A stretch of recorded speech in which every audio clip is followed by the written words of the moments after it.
O magnata ofereceu a uma gariorfa e endividada a chance de ser sua noiva por uma noite, em troca do pagamento de suas dívidas. Ninguém imaginava que esse acordo se transformaria em uma verdadeira catástrofe para aqueles que riram de sua pobreza. O impacto da pá de ferro maciça ecoou como uma dor surda em seu ombro direito. Ana cerrou os dentes, segurou o cabo desobediente com os dedos enrijecidos e gelados e golpeou novamente. A crosta de lixo e lama endurecida cedeu, espirrando detritos frios em seu rosto.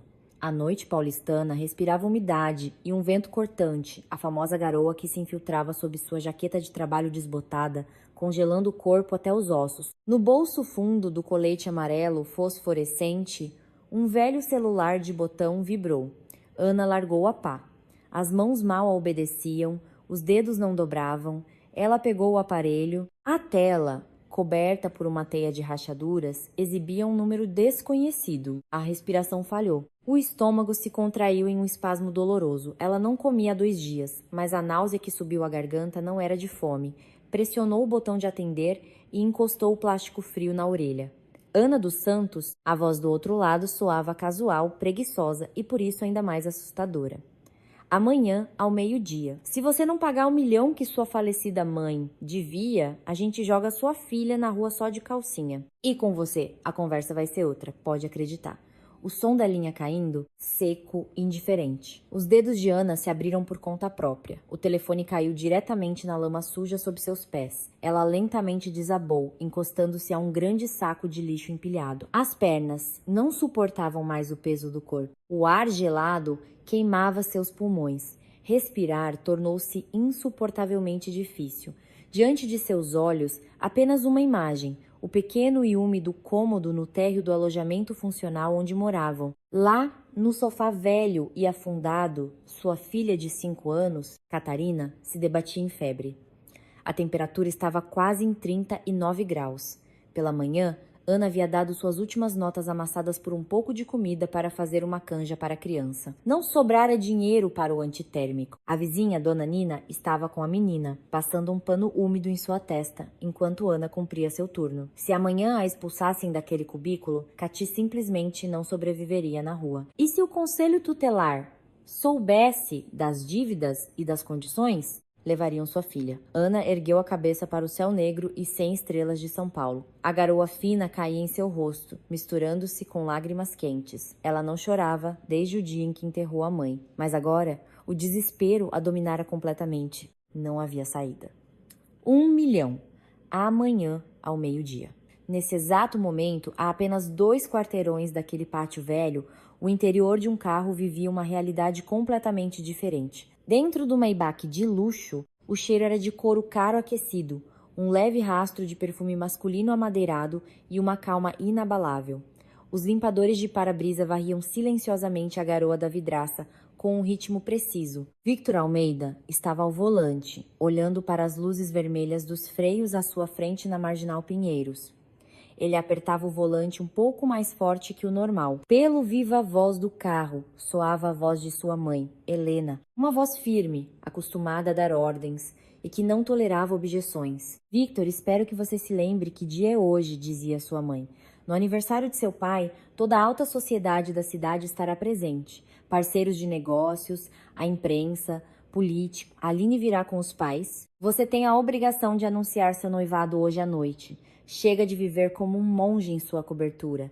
Precisamos dessa fusão de ativos. Seu pai está contando com você.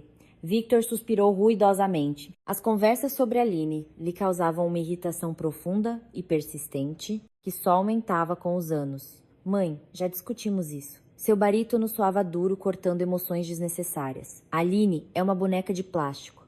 Não há um pingo de vida nela. Toda a sua existência se resume a etiquetas de preço, marcas e cálculo frio. Não vou fazer, lá minha esposa, por uma fusão de capitais. Pare de agir como um adolescente. O tom de Helena tornou-se metálico. 6 anos se passaram desde seu divórcio. Sua ex, a Estela, também parecia viva para você. E no final, arrancou um pedaço da construtora. Aline é uma garota do nosso círculo. Ela entende as regras do jogo. Hoje você vai colocar um anel no dedo dela. Victor, isso não é um pedido. Esperamos por você em 1 hora. Victor esticou a mão abruptamente para o painel e desligou a chamada. A conexão foi cortada. Ele bateu a palma da mão no volante. Por 6 anos, ele construiu uma muralha impenetrável ao seu redor. Aprendeu a controlar tudo: prazos de entrega de obras, o comportamento dos concorrentes, as taxas de câmbio, mas não conseguia controlar sua mãe, que teimosamente tentava enfiá-lo de volta na jaula de relações familiares falsas. Toda essa vida imposta parecia um cenário de papelão. O semáforo ficou verde. Victor pisou no acelerador. O carro avançou suavemente. Ele precisava entrar em uma viela estreita para desviar do trânsito na avenida. Girou o volante para a direita.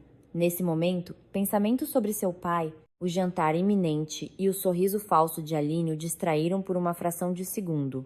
Foi o suficiente. De trás de uma caçamba de lixo, uma figura em um colete amarelo-limão entrou de repente na rua. Andava de cabeça baixa, arrastando um grande saco preto. Victor pisou no freio no mesmo instante em que a viu. O carro imenso mergulhou o nariz para a frente. O sistema ABS trepidou, tentando manter a aderência no asfalto molhado. Mas não havia como enganar a física. Houve um baque surdo e assustador. A mancha amarela brilhou sob a luz dos faróis de xenônio. A figura foi arremessada para o lado. O cabo de uma vassoura voou com um baque para o meio-fio. O saco preto rasgou e o lixo se espalhou pelo asfalto molhado. O carro parou. Um silêncio denso e opressor pairou na cabine, quebrado apenas pelo zumbido suave do motor potente e pelo som do ar-condicionado. Victor puxou a maçaneta da porta e saltou para o frio, esquecendo o casaco. O vento gelado imediatamente se enfiou sob o tecido fino de sua camisa branca, mas ele não sentiu. Ela estava caída no chão, encolhida. O colete amarelo havia subido. Na calça de trabalho grossa e desbotada, na altura do joelho, uma mancha escura e úmida se espalhava rapidamente. Victor chegou ao seu lado em 2 grandes passos, ajoelhando-se diretamente no asfalto molhado. "Você está me ouvindo?" A voz de Victor soava clara, como a de alguém acostumado a agir em situações críticas. Ele tirou o celular do bolso. "Não se mova, tô chamando uma ambulância e a polícia. Aguente firme, vamos resolver isso." A mulher no chão de repente estremeceu. Com dificuldade apoiou-se nos cotovelos. Seu rosto estava pálido, com traços afilados e sombras azuladas sob os olhos. Uma mecha de cabelo castanho escapou de seu gorro. Ao ver o telefone na mão dele, ela se inclinou para frente. Suas luvas sujas e molhadas agarraram as lapelas caras de seu paletó com uma força tão desesperada que o tecido estalou. "Por favor, não." Sua voz se quebrou em um sussurro rouco, cheio de terror animal. "Não chame a polícia, por favor." Victor congelou. Ele esperava qualquer coisa, gritos, pedidos de dinheiro, ameaças, mas nos olhos daquela mulher não havia um pingo de malandragem ou cálculo. Era puro e absoluto medo. "Você está ferida, seu joelho está sangrando." Ele tentou gentilmente soltar as mãos dela de sua roupa. "A polícia é necessária para o boletim de ocorrência. Eu pagarei pelo tratamento. Não se preocupe com dinheiro. Você não entende." Ela o agarrou com mais força. Seus lábios tremiam. "Se houver um B, ou a administração do condomínio vai saber. Eles vão me demitir.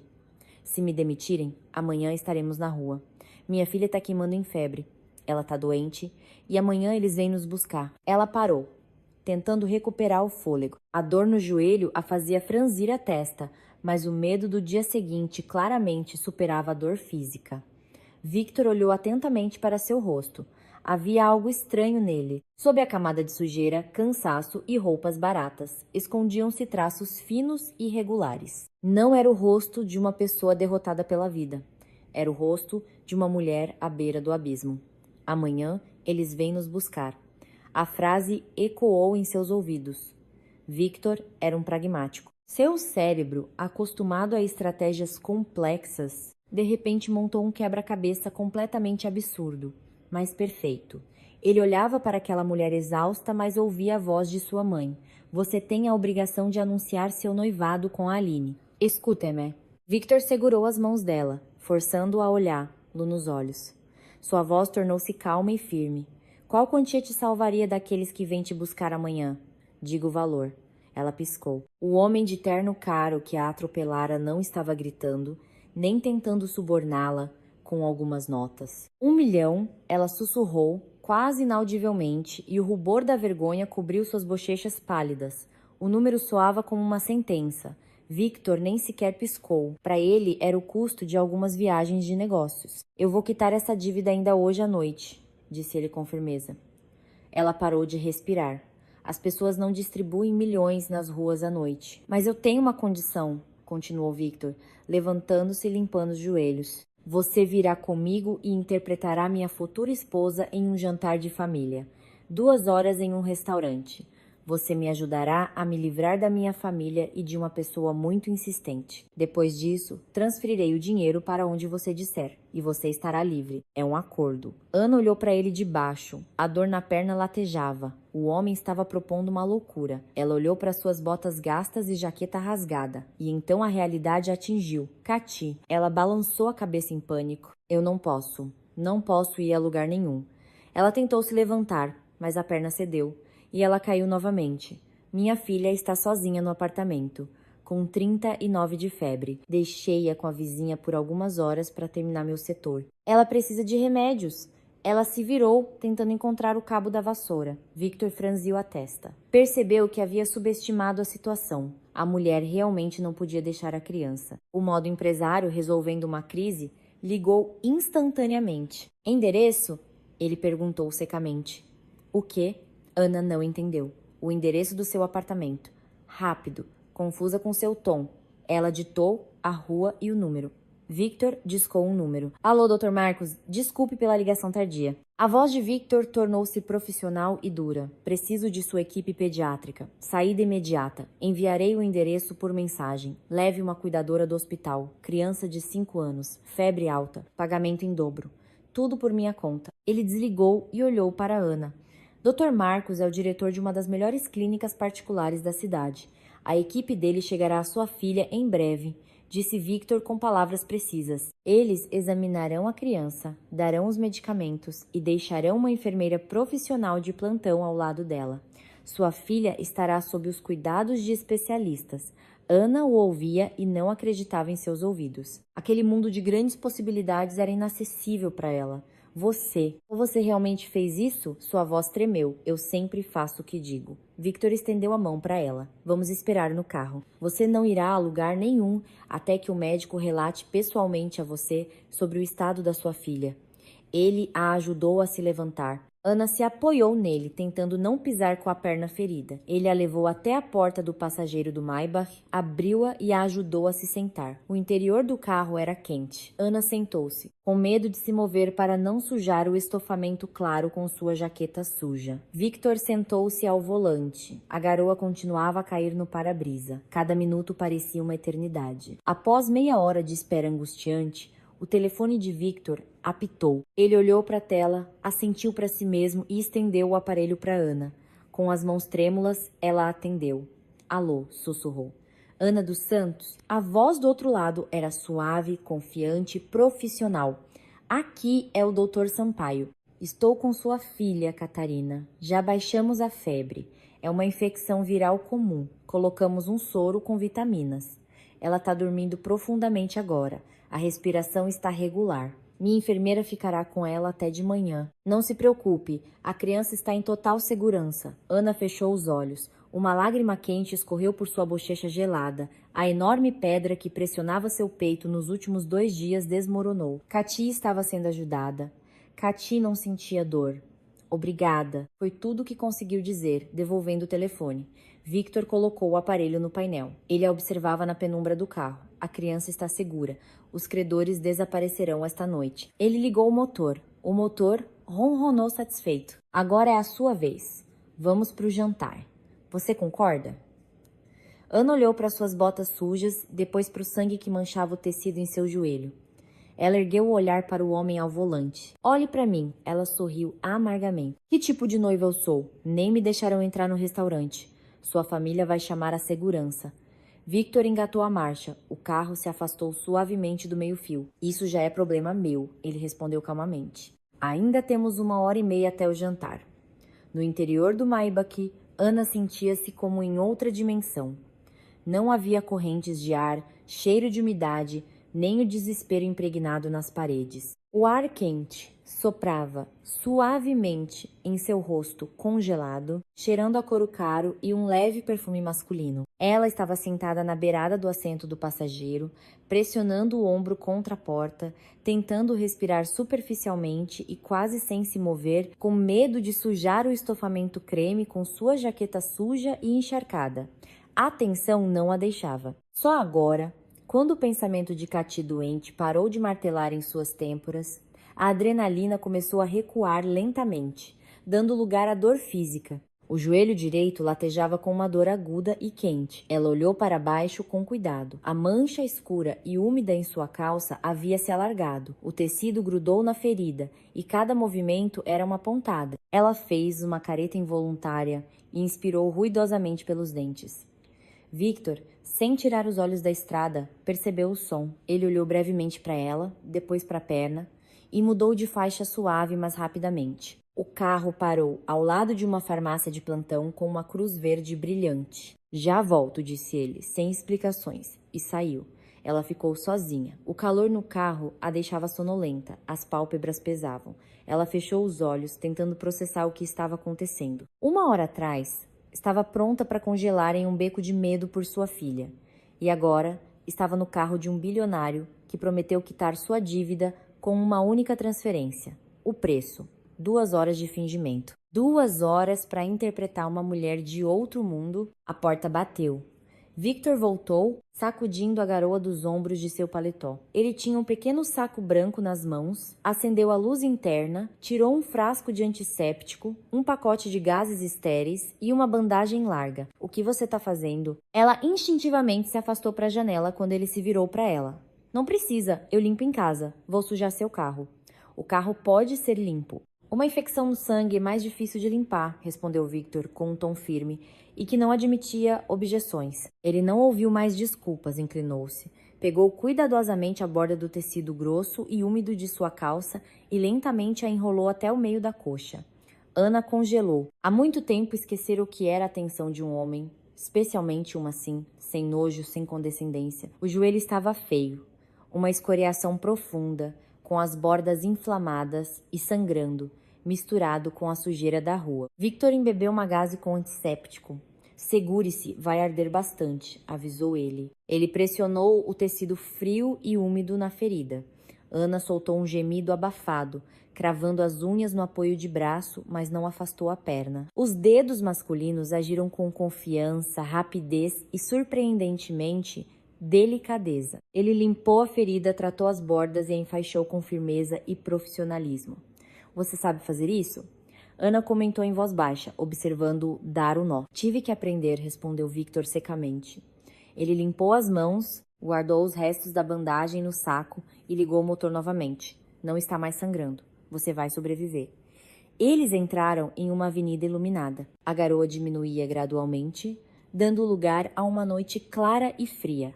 Faltava menos de 1 hora para o jantar. Precisamos combinar as coisas. A voz de Victor tornou-se profissional. Minha família fará perguntas. Minha mãe é uma pessoa perspicaz, ex-diretora de colégio. Ela lê as pessoas como um scanner. Se começarmos a nos confundir, ela nos descobrirá em 2 minutos. Ana se endireitou, forçando-se a se recompor. O que eu devo responder? Perguntou ela. A verdade sempre funciona melhor do que uma mentira complexa. Manteremos a base, apenas mudaremos os detalhes, raciocinou Victor, olhando para a estrada. Onde nos conhecemos? Você me atropelou há meia hora no pátio, respondeu a jovem sem sombra de sorriso. Victor sorriu com o canto da boca. Deixaremos essa versão para as memórias. Digamos, em uma exposição há 6 meses, um leilão de caridade na Pinacoteca. Sempre há muita gente lá, ninguém vai verificar.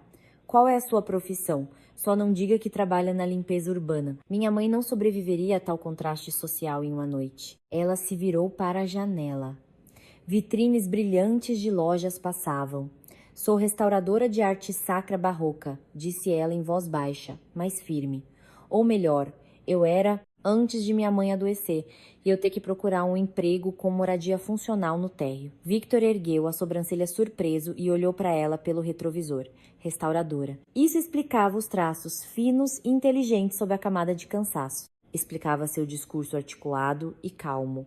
Entalhes em madeira, imaginária, afrescos, ele especificou. Sim, séculos 17 a 19. Ela olhou para suas mãos ásperas e as escondeu nos bolsos. Mas isso foi em outra vida. Agora eu varro lixo. Por hoje, você é uma restauradora de renome que trabalha com encomendas particulares, cortou Victor. Mantenha essa linha. O resto é comigo. O carro virou na rua Oscar Freire e parou suavemente em frente às imponentes portas de vidro de uma boutique de luxo. Atrás das vitrines, sob a luz amarela e quente de lustres de cristal, manequins exibiam vestidos cujo preço excedia o salário de Ana por 10 anos. Chegamos. Victor desligou o motor. Ana olhou para a placa, depois para seu uniforme sujo. Um nó se formou em seu estômago por vergonha. Você está falando sério? Sua voz tremeu. Não vão nem me deixar entrar. Vão chamar a segurança. Eu pareço uma moradora de rua. Você está comigo? Victor saiu do carro, abriu a porta dela e ofereceu a mão. Saia. Relutantemente, ela colocou sua mão fria na mão grande e quente dele. Apoiando-se nele, ela deu um passo para a calçada limpa e brilhante. O joelho respondeu com uma dor surda, e ela mancava levemente. Eles entraram. O tilintar do sino da porta se afogou na música lounge suave. A boutique cheirava a café caro, lírios e perfume exclusivo. No chão, um tapete claro de pelo alto. Ana parou, com medo de dar um passo com suas botas sujas, que deixavam pegadas molhadas. Duas jovens consultoras, que estavam no balcão em terninhos pretos idênticos, viraram a cabeça simultaneamente. Seus sorrisos profissionais congelaram e depois desapareceram lentamente. Uma delas, uma loira alta, com um penteado de salão impecável e lábios visivelmente preenchidos, deu um passo à frente. Seu olhar percorreu a jaqueta desbotada, as calças sujas e parou no rosto. Os olhos da consultora se estreitaram. Neles, lia-se um desprezo descarado e nojento de alguém que atende milionários todos os dias e se considera parte do mundo deles. Ela se aproximou, levou a mão ao nariz e disse com desdém: Moço, o senhor provavelmente errou de porta. Ela não olhou para Victor. Seu olhar, cheio de ódio, estava direcionado apenas para Ana. A moça estendeu a mão com unhas compridas e bordô, e segurando a visitante pela manga da jaqueta, suja com 2 dedos, como se segurasse um rato morto, puxou-a levemente em direção à saída. O abrigo para moradores de rua fica na rua ao lado. A senhora cheira a umidade e lixo. Nossas clientes são dos Jardins e do Morumbi. A senhora vai espantar as pessoas VIP. Leve-a embora imediatamente, ou eu aperto o botão de pânico. As palavras atingiram Ana como um soco. O rosto queimou até a raiz dos cabelos. Um nó quente e sufocante subiu à garganta. As lágrimas de vergonha e humilhação que ela segurava com todas as forças queimaram seus olhos. Ela sabia como parecia, mas ouvir aquilo ali, sob aquela luz ofuscante, era insuportável. Ela puxou bruscamente a manga dos dedos da consultora e deu um passo para trás, em direção à escuridão salvadora da rua. Mas suas costas bateram no peito firme de Victor. Ele não a deixou ir. Sua mão forte pousou em seu ombro, fixando-a no lugar. O rosto de Victor mudou, o cansaço desapareceu, a tensão sumiu. Restou apenas uma ameaça densa e esmagadora. O ar ao seu redor pareceu engrossar. Ele não levantou a voz. Falou baixo, mas seu tom gelava a espinha. Tire as mãos dela, disse ele, olhando diretamente nos olhos da loira. A consultora recuou. Ela deu um passo para trás, percebendo de repente que estava diante de um homem acostumado a dar ordens e a destruir destinos com uma única assinatura. Eu estou comprando esta coleção para a noite de hoje, continuou Victor, articulando cada palavra, e estou pagando pelo serviço. E você agora, com suas próprias mãos manicuradas, vai tirar essa jaqueta dela. Depois, vai trazer para ela o melhor café que houver neste prédio e em seguida, de joelhos, vai limpar os sapatos velhos dela. Se eu ouvir um único suspiro ou ver um olhar torto, amanhã vocês duas estarão fora deste negócio com uma marca no currículo. Eu pessoalmente ligarei para o dono da rede, Ricardo Matos. Ele é um bom amigo meu. Alguma pergunta? O nome do dono os fez congelar. As moças empalideceram. Toda a sua arrogância se dissolveu sem deixar vestígios, substituída por um medo animal por seus empregos. A loira começou a se agitar, mudando a expressão do rosto para uma de subserviência assustada. Desculpe, não entendemos. Por favor, entrem. O provador VIP, ela balbuciou, correndo em direção a Ana e pegando sua jaqueta, suja com cuidado, como se fosse um vaso de cristal. A outra consultora já corria para a máquina de café. Ana ficou parada, incapaz de se mover. Tudo dentro dela se revirava com a onda de emoções. Ninguém nunca a havia defendido daquela maneira. Sua falecida mãe sempre a ensinou a ficar calada e aguentar. Seu ex-marido se escondia atrás dela ao menor sinal de perigo. E este homem, estranho e frio, com uma única frase, fez sua algoz encolher de terror. Victor empurrou Ana suavemente pelas costas. Vá, temos pouco tempo. Escolha o vestido mais sóbrio e elegante. A hora seguinte passou como um borrão. O provador VIP era uma sala enorme com espelhos do chão ao teto, puffs macios e uma luz brilhante e uniforme. Uma estilista e uma maquiadora, duas mulheres ágeis e silenciosas, foram designadas a ela e trabalharam de forma coordenada e rápida. Lavaram o rosto de Ana, limpando suavemente a pele da poeira da cidade e do cansaço. Os dedos finos e habilidosos da maquiadora aplicaram uma base leve e cara, cobrindo as olheiras e a palidez. Não criaram um rosto chamativo, apenas realçaram a forma natural de suas sobrancelhas, deram um leve destaque aos olhos e tocaram os lábios com um batom mate de tom profundo. Seu cabelo, que ela escondera por anos sob um gorro e prendera em um rabo de cavalo apertado, foi solto. Era grosso, com um belo reflexo castanho. A estilista o arrumou habilmente em um coque baixo, sóbrio mas elegante, deixando algumas mechas soltas no rosto. Em seguida, trouxeram o vestido. Ana recusou tudo que era muito curto, aberto ou brilhante. Finalmente, a consultora trouxe uma capa de vestido. Era um vestido longo e fechado, de veludo verde esmeralda denso. Não tinha decotes profundos ou lantejoulas. Seu luxo estava no corte perfeito, nas mangas longas e estreitas e no tecido que fluía, realçando sua figura esguia. Para ele, escolheram sapatos pretos clássicos de salto estável. Os sapatos eram incrivelmente confortáveis e cobriam completamente a bandagem no joelho. Ana se vestiu. Os estilistas se afastaram. Ela lentamente ergueu os olhos para seu reflexo no espelho. A respiração falhou. De lá, olhava para ela uma estranha. Uma mulher com uma postura nobre, um olhar profundo e inteligente e uma palidez aristocrática. O veludo tornava sua figura esculpida e a cor do vestido realçava a profundidade de seus olhos. A Gari oprimida desapareceu. A mulher esmagada por dívidas desapareceu. No espelho refletia-se a verdadeira Ana dos Santos, talentosa, forte e orgulhosa. Não foi apenas uma troca de roupas, foi uma restauração. Lavaram a sujeira alheia e o original emergiu. Ela endireitou os ombros, respirou fundo e empurrou a porta do provador. Victor estava sentado numa poltrona funda no salão de vendas, olhando algo no celular. Ao ouvir o som suave dos saltos, ele levantou a cabeça. Seus dedos congelaram sobre a tela. O telefone desceu lentamente para seu colo. Victor parou de respirar. Ele já tinha visto centenas de mulheres bonitas, mulheres que gastavam fortunas em sua aparência, que sabiam como se apresentar e se vender caro. Mas o que ele via agora era de outra realidade.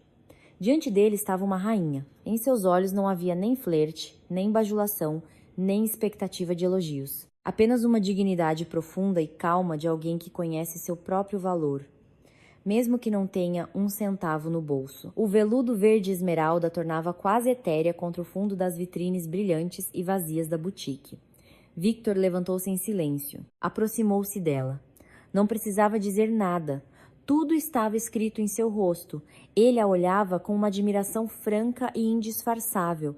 Estendeu-lhe o braço, levemente dobrado no cotovelo. Ana olhou para o braço dele, depois em seus olhos. Dentro dela não havia mais medo.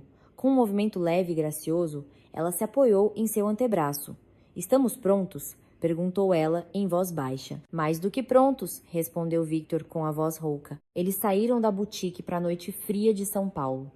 À frente, os esperava um jantar onde a família de Victor conheceria uma mulher que eles jamais esqueceriam. As pesadas portas de carvalho do restaurante Terraço Jardins se abriram suavemente, deixando-os entrar. O ar quente, impregnado com os aromas de carne assada, perfumes caros e o cheiro sutil de cera derretida, tocou suavemente o rosto de Ana. Ela caminhava ao lado de Victor, sua mão a segurava firmemente pelo cotovelo, ditando um ritmo firme e confiante. No restaurante, uma música de jazz suave tocava. Sob os lustres que lançavam reflexo suave sobre as toalhas de mesa brancas e engomadas, a elite da cidade se sentava. Pessoas em ternos sóbrios e vestidos de noite conversavam sem pressa, interrompendo-se ocasionalmente para um gole de vinho. A chegada deles não passou despercebida. As conversas na longa mesa central cessaram de uma vez, como se alguém invisível tivesse pressionado um botão de mudo. Victor conduziu Ana com segurança para os lugares de honra.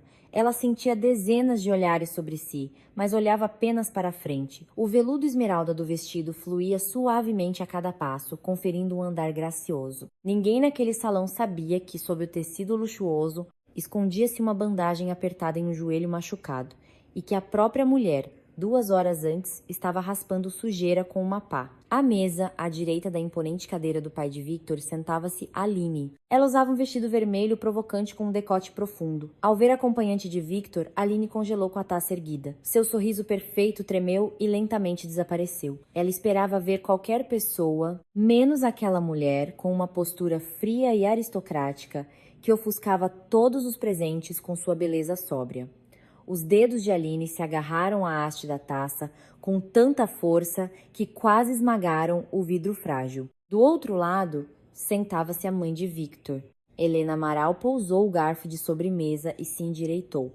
Seu olhar penetrante, frio e avaliador percorreu Ana dos pés à cabeça. A ex-diretora de colégio examinava a convidada com uma crueldade profissional, tentando encontrar uma falha, um detalhe barato, uma insegurança, mas a jovem suportou o olhar sem baixar os olhos. Boa noite. A voz de Victor soou firme e imponente. Ele puxou a cadeira para sua acompanhante. Conheçam Ana. Ela se sentou, ajeitando cuidadosamente a saia do vestido. Victor sentou-se ao lado dela.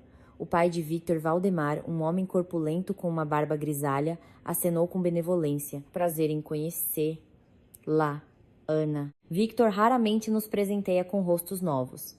O jantar recomeçou. Os garçons trocavam os pratos em silêncio, serviam água e vinho. Ana olhava para as entradas requintadas, para as fatias finas de salmão e os medalhões de vitela. Ela não comia há 2 dias. O estômago doía de fome, mas a comida não descia. Uma tensão opressora pairava sobre a mesa. Helena não pretendia adiar o interrogatório. Ela limpou os lábios com um guardanapo e se inclinou um pouco para a frente. Sabe, Ana, disse ela com um sorriso gelado e educado que deixava qualquer um desconfortável. Hoje em dia, tantas moças do nada tentam se agarrar a homens bem-sucedidos. Chegam, contam belas histórias, mas na verdade estão apenas procurando um caminho fácil. Espero que você não seja uma daquelas que procuram um patrocinador para resolver seus problemas de vida. A pergunta ficou no ar. A mesa ficou em silêncio. Foi um ataque direto. Um teste de resistência. Victor franziu a testa. Sua mandíbula se contraiu. Ele já abria a boca para cortar a mãe duramente e defender sua acompanhante. Mas, sob a toalha, os dedos de Ana tocaram suavemente sua mão. Um toque curto e calmo. O gesto significava: eu mesma resolvo. Ela não corou, não se justificou, nem se ofendeu. Olhou diretamente nos olhos de Helena. O olhar da jovem era calmo e profundo. A senhora tem razão, dona Helena. O mundo está realmente cheio de pessoas que buscam vantagens. A voz de Ana soou baixa, mas muito clara, sem um pingo de ressentimento. Mas isso não me é familiar. Estou acostumada a ganhar a vida com minhas próprias mãos. O dinheiro dos outros não torna ninguém mais inteligente ou decente. E eu não preciso de patrocinadores. Helena ergueu levemente uma sobrancelha. Ela não esperava uma resposta tão equilibrada e digna. Nenhuma histeria, nenhuma agressividade defensiva. Aline, sentindo que a iniciativa estava escapando, decidiu intervir. Ela se inclinou para a frente, apoiando os cotovelos na mesa, e sorriu com uma falsa doçura. Oh, que interessante! Com suas próprias mãos? Ela olhou expressivamente para as mãos de Ana, que estavam sobre a mesa. Eu notei que sua manicure é tão modesta, sem esmalte, e a pele parece cansada. Você deve realmente trabalhar muito com as mãos. Foi um ataque baixo e mesquinho, uma insinuação sobre a falta de cuidados de salão, uma tentativa de apresentar a oponente como uma simplória mal cuidada. Ana sabia como suas mãos pareciam. Escoriações da pá, pele áspera pelo frio e produtos químicos, unhas curtas sem esmalte. Ela não escondeu as mãos sob a mesa. Pelo contrário, entrelaçou os dedos calmamente. Sim, Aline, eu trabalho com as mãos. Ana olhou para ela com uma pena leve. quase condescendente. Eu sou restauradora. Trabalho com solventes agressivos, madeira antiga e compostos químicos. Minhas mãos salvam objetos que sobreviveram a séculos. Por isso, para mim, a firmeza dos dedos é mais importante do que a cor do esmalte. Prefiro que minhas mãos criem algo real, em vez de apenas servirem de adorno. Aline corou. Manchas vermelhas apareceram em seu pescoço. Ela abriu a boca para dizer outra grosseria, mas Valdemar tossiu alto, interrompendo a discussão iminente. Senhoras, deixem essas disputas. Sua voz grave preencheu o espaço. Hoje temos outro motivo. E já que falamos de arte verdadeira, ele fez um sinal com a mão. 2 assistentes do restaurante trouxeram cuidadosamente um grande quadro em uma moldura dourada maciça. Eles o colocaram em um cavalete de madeira no centro do salão e direcionaram uma luz extra sobre ele. Ouviram-se exclamações de aprovação à mesa. A tela retratava uma paisagem sombria, mas incrivelmente detalhada. As ruínas de uma fortaleza antiga contra um céu tempestuoso. As cores estavam escurecidas pelo tempo. Uma fina rede de rachaduras cobria toda a superfície. Valdemar levantou-se, radiante de orgulho. Senhores, quero compartilhar com vocês meu último e talvez mais bem-sucedido investimento. Esta tela é um original do século XVII, de um mestre desconhecido da escola italiana. Foi comprada em um leilão fechado por uma quantia fabulosa. Os especialistas garantem que seu valor só aumentará. Os convidados assentiram com aprovação. Aline, decidida a recuperar seu status de apreciadora de arte e ao mesmo tempo agradar o pai de Victor, bateu palmas. Meu Deus, senhor! Valdemar, que obra-prima! Sua voz pingava mel. Que técnica de pincelada incrível! Eu frequento galerias europeias e reconheço imediatamente a mão de um grande mestre. É a profundidade dos séculos. É o sopro da história. O senhor tem um gosto impecável, simplesmente incrível. Valdemar sorriu satisfeito, aceitando a bajulação. Ana estava sentada imóvel. Ela olhava para o quadro. Primeiro por educação, depois seu olhar mudou. O hábito do autocontrole constante, o medo de ser desmascarada, a dor no joelho, tudo isso desapareceu de repente. A memória profissional, treinada por anos de trabalho em acervos de museus, veio à tona. Ela semicerrou os olhos e, obedecendo a um instinto, levantou-se. Victor olhou para ela interrogativamente, mas não disse nada. Ela se aproximou do cavalete. Os convidados à mesa se calaram, observando com interesse a bela mulher de vestido de veludo que estudava a tela como se estivesse lendo um texto complexo. Ana se inclinou até a beirada da moldura. Seus olhos de restauradora perscrutavam a superfície. As rachaduras, as sombras, a textura da base nos pontos de perda, tudo dentro dela gelou. Não era apenas um erro, era uma fraude descarada, de alta qualidade, mas completamente moderna. Ela se endireitou, virou-se para a mesa. Garçom, sua voz soou firme e autoritária no silêncio. Um jovem de uniforme se aproximou imediatamente. Traga-me um guardanapo de pano branco e limpo e um copo do rum mais forte que tiver. Sem gelo. O garçom, confuso, assentiu e correu para o bar. Ana, o que está acontecendo? Helena ficou tensa. Sua voz tornou-se desconfiada. Aline bufou. Decidiu fazer um show com degustação de álcool? Que apropriado. O garçom voltou em 1 minuto, trazendo em uma bandeja um copo com um líquido escuro e um guardanapo dobrado. Ana pegou ambos. Olhou para o pai de Victor.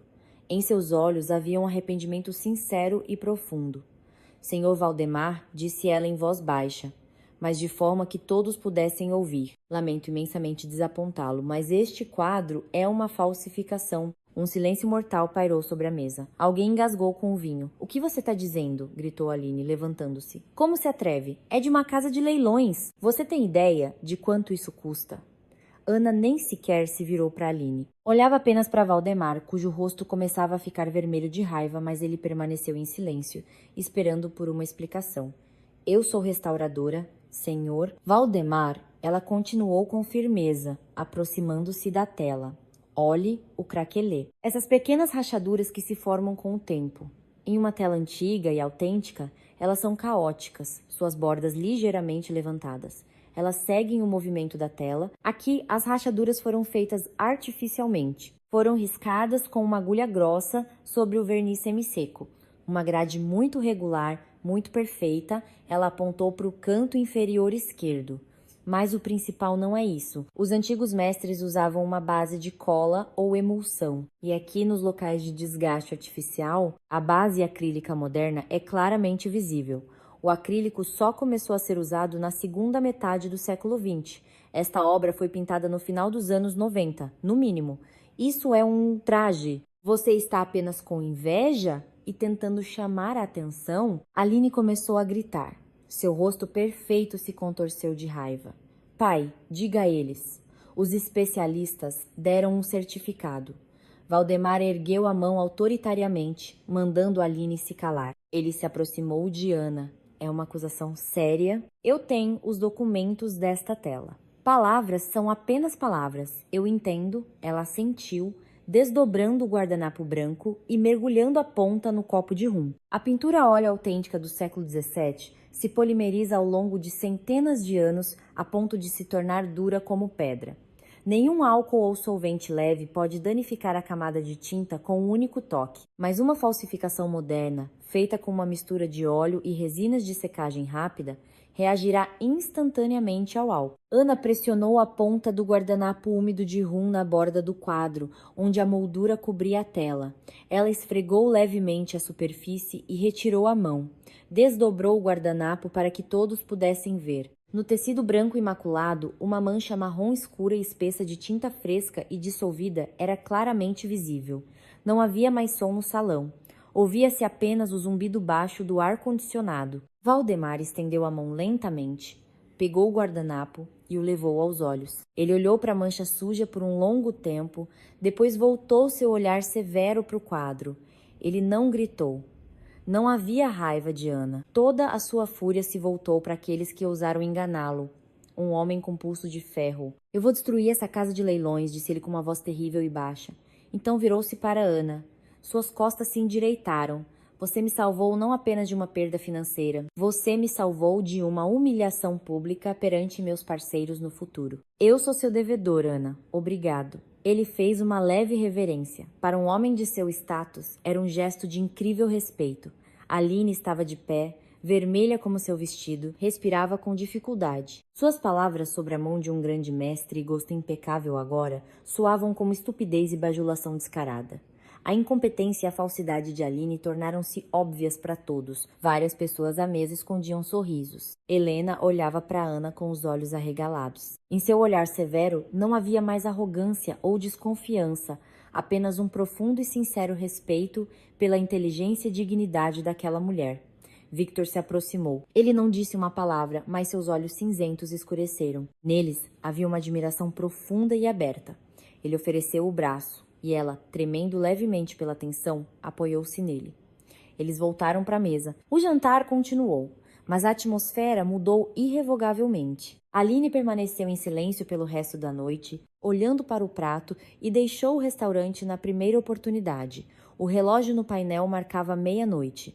O SUV de Victor parou em frente a um prédio desgastado na periferia de São Paulo. O pátio estava vazio e escuro. A garoa havia parado, deixando para trás um vento gelado. O contraste entre o luxo do restaurante e aquela realidade sombria era doloroso. Da entrada do prédio vizinho, saiu um homem robusto de jaqueta escura, o chefe de segurança de Victor. Ele se aproximou silenciosamente da janela do motorista. Victor baixou o vidro. O homem acenou com a cabeça sem dizer uma palavra e entregou uma pasta de plástico grossa. Victor pegou a pasta. A janela se fechou. Ele se virou para a passageira. No banco de trás estava escuro. Ana já havia tirado o luxuoso vestido de veludo. Dobrou com cuidado e o deixou no banco de couro, vestindo novamente sua velha jaqueta e calça de trabalho. O penteado estava um pouco desfeito, mas seu rosto permanecia calmo. Victor estendeu a pasta para ela. Aqui estão as notas promissórias de sua mãe, disse ele com firmeza. Os originais, rasgados. Meus homens foram até seus credores. Explicamos a situação. A dívida não existe mais. Os registros estão limpos. Ninguém mais se aproximará de você ou de sua filha. Ela pegou a pasta. Suas mãos tremiam. Olhava para os pedaços de papel que horas antes eram a sentença de sua vida. O ar ficou preso em seus pulmões. Era difícil acreditar que o pesadelo havia acabado.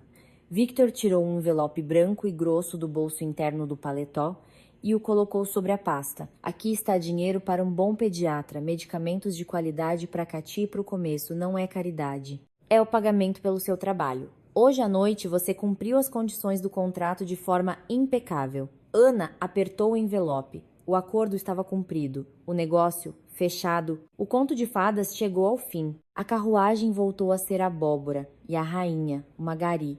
Eu não sei como agradecer. Sua voz falhou. Ela engoliu as lágrimas. Você nos salvou. Nunca esquecerei isso. Ela pegou a maçaneta da porta. O metal frio queimou seus dedos. Quando a porta do passageiro bateu, Victor sentiu um vazio agudo, quase físico. O interior do carro tornou-se enorme e sem sentido. Ele observou a figura frágil de uma mulher em uma jaqueta velha, mancando levemente, caminhar em direção à entrada mal iluminada. Ela estava indo embora, levando consigo aquela sinceridade genuína e viva que lhe faltara nos últimos 6 anos. Victor apertou um botão bruscamente. O vidro desceu, deixando o ar gelado entrar. Ana! Ele gritou na escuridão da noite. Ela parou e se virou. Meu amigo, o arquiteto Dennis tem um projeto urgente na luz. A voz de Victor soou exigente e alta. Ele precisa urgentemente de uma restauradora de primeira classe para madeira e afrescos. Vá até ele na segunda-feira às 8 da manhã. Ela ficou parada na calçada. E Ana, acrescentou Victor, olhando em seus olhos à distância. É um trabalho de verdade. Não é pena. Eu preciso de você lá. Ela o olhou por um longo tempo, depois lenta, mas firmemente, acenou com a cabeça, virou-se e desapareceu atrás da porta de metal do prédio. Victor fechou a janela, olhou para a rua vazia, engatou a marcha e sorriu. Pela primeira vez naquele dia longo e interminável, a manhã de segunda-feira começou com um eco-oco de passos sob os altos tetos descascados. O casarão antigo na região da Luz recebeu Ana com um cheiro de gesso úmido, poeira de anos e cal impregnada. Andaimes estavam por toda parte, cabos grossos de iluminação temporária se estendiam, e uma corrente de ar soprava pelos salões frios. Dennis, o arquiteto responsável pelo projeto de restauração, a esperava no térreo. Era um homem alto e curvado, de óculos e um suéter de lã grosso. Em suas mãos, segurava um rolo de plantas. Ele olhou por cima dos óculos, sem hostilidade, mas com ceticismo evidente. Os boatos em seu meio corriam rápido. Dennis sabia que aquela mulher fora enviada pessoalmente por Victor Almeida. Isso significava que, aos olhos do arquiteto, ela era apenas mais um capricho de um amigo influente que ele teria que tolerar na obra, Ana dos Santos. Dennis não estendeu a mão, apenas acenou brevemente. Victor garantiu seu profissionalismo, mas estou acostumado a confiar nas mãos, não em recomendações. Vamos. Ele a conduziu por uma série de salas até o salão central. Ali, os andaimes subiam até a cúpula, oculta na penumbra. Este é o seu setor. Dennis apontou com o rolo de plantas para cima. Os afrescos e o estuque sob a cúpula. Na época da ditadura, aqui funcionava algum depósito, depois um escritório. A pintura original do século XIX foi coberta com tinta a óleo, 7 camadas. Segundo a sondagem, não podemos usar removedores fortes. A base porosa absorverá a química e destruirá o original. Apenas limpeza mecânica e solventes fracos. É um trabalho infernal. Se não tiver resistência, diga logo. Economizaremos o tempo de ambos. Ana olhou para cima. A poeira da construção dançava nos raios dos potentes refletores de halogênio. Ela não tentou provar nada, não contou sobre os acervos de museus e os anos de trabalho com afrescos. Palavras não tinham peso ali. Ela abriu sua jaqueta velha, tirou da mochila um macacão de proteção grosso e o vestiu por cima da roupa. Em seguida, pegou um respirador profissional, um conjunto de bisturis médicos de diferentes tamanhos e frascos com solventes suaves que colecionara ao longo dos anos. A escada está firme? Perguntou calmamente, colocando luvas finas de nitrilo. Dennis ficou um pouco desconcertado com seu tom seco e profissional. Sim, o cinto de segurança está no andaime superior. Ela sentiu em silêncio, pegou suas ferramentas e começou a subir os degraus de madeira instáveis até uma altura de 15 metros. Dennis a seguiu com o olhar, deu de ombros e foi falar com os encarregados. Começaram os dias de trabalho. Os operários, homens rudes em macacões empoeirados, nos primeiros 2 dias a olhavam com ironia. A protegida do chefe, sussurravam na hora do café. Esperavam que aquela mulher, pálida e refinada, quebrasse, sujasse as mãos, reclamasse do frio ou fugisse do trabalho monótono e exaustivo. Mas Ana não fugiu. Ela subia para a cúpula às 8 da manhã e só descia quando a luz dos refletores começava a cortar seus olhos cansados. A dor no joelho enfaixado se fazia sentir a cada subida, mas a jovem aprendeu a transferir o peso para a perna esquerda. Sentava-se nas tábuas duras do andaime, inalando o cheiro de gesso e solvente fraco, e trabalhava, centímetro por centímetro, milímetro por milímetro. A lâmina fina do bisturi deslizava sobre a superfície, removendo a tinta a óleo grosseira e estranha. Isso exigia uma concentração incrível, um movimento em falso, uma pressão a mais, e a lâmina cortaria a camada histórica, destruindo para sempre o trabalho do antigo mestre. As mãos ficavam dormentes, o pescoço doía pela tensão constante. À noite, os dedos tremiam tanto que ela mal conseguia fechar o zíper da jaqueta. Mas por dentro, pela primeira vez em 3 longos anos, ela se sentia viva. Não era mais uma sombra, sem rosto, com uma pá. Estava devolvendo a beleza ao mundo. No final do 3º dia, aconteceu algo que mudou tudo. Ana terminou de limpar o primeiro grande fragmento. Afastou a lâmpada, tirou o respirador e enxugou a testa suada com as costas da mão. De sob a tinta, a óleo marrom suja, como se vindo do nada, surgiu um magnífico ornamento vegetal tridimensional. Finas folhas douradas se entrelaçavam com flores azul celeste. As cores, escondidas por um século de escuridão, revelaram-se brilhantes, vibrantes, cheias de vida. Ouviram-se passos pesados abaixo. Pelos andaimes subia Estevão, um mestre de obras grisalho e carrancudo, que até então não lhe dirigira uma palavra. Ele subiu lentamente até o topo, segurando-se no corrimão. Aproximou-se. Seus olhos desbotados e empoeirados pararam no pedaço de afresco limpo. Estevão olhou por um longo tempo para o trabalho delicado, para as lascas de tinta removida, para as mãos da restauradora, sujas de pó branco. Ele não disse uma palavra de elogio. No meio deles, isso era desnecessário. Estevão enfiou a mão no bolso grande de seu macacão, tirou uma garrafa térmica de metal, desatarrachou a tampa-xícara e serviu um chá preto forte e escaldante. Ele estendeu a xícara para ela. Ana olhou para sua mão áspera e calosa, depois em seus olhos, e pegou a xícara quente. O calor se espalhou por seus dedos congelados. Obrigada, Estevão, disse ela baixinho. O mestre de obras acenou brevemente e desceu.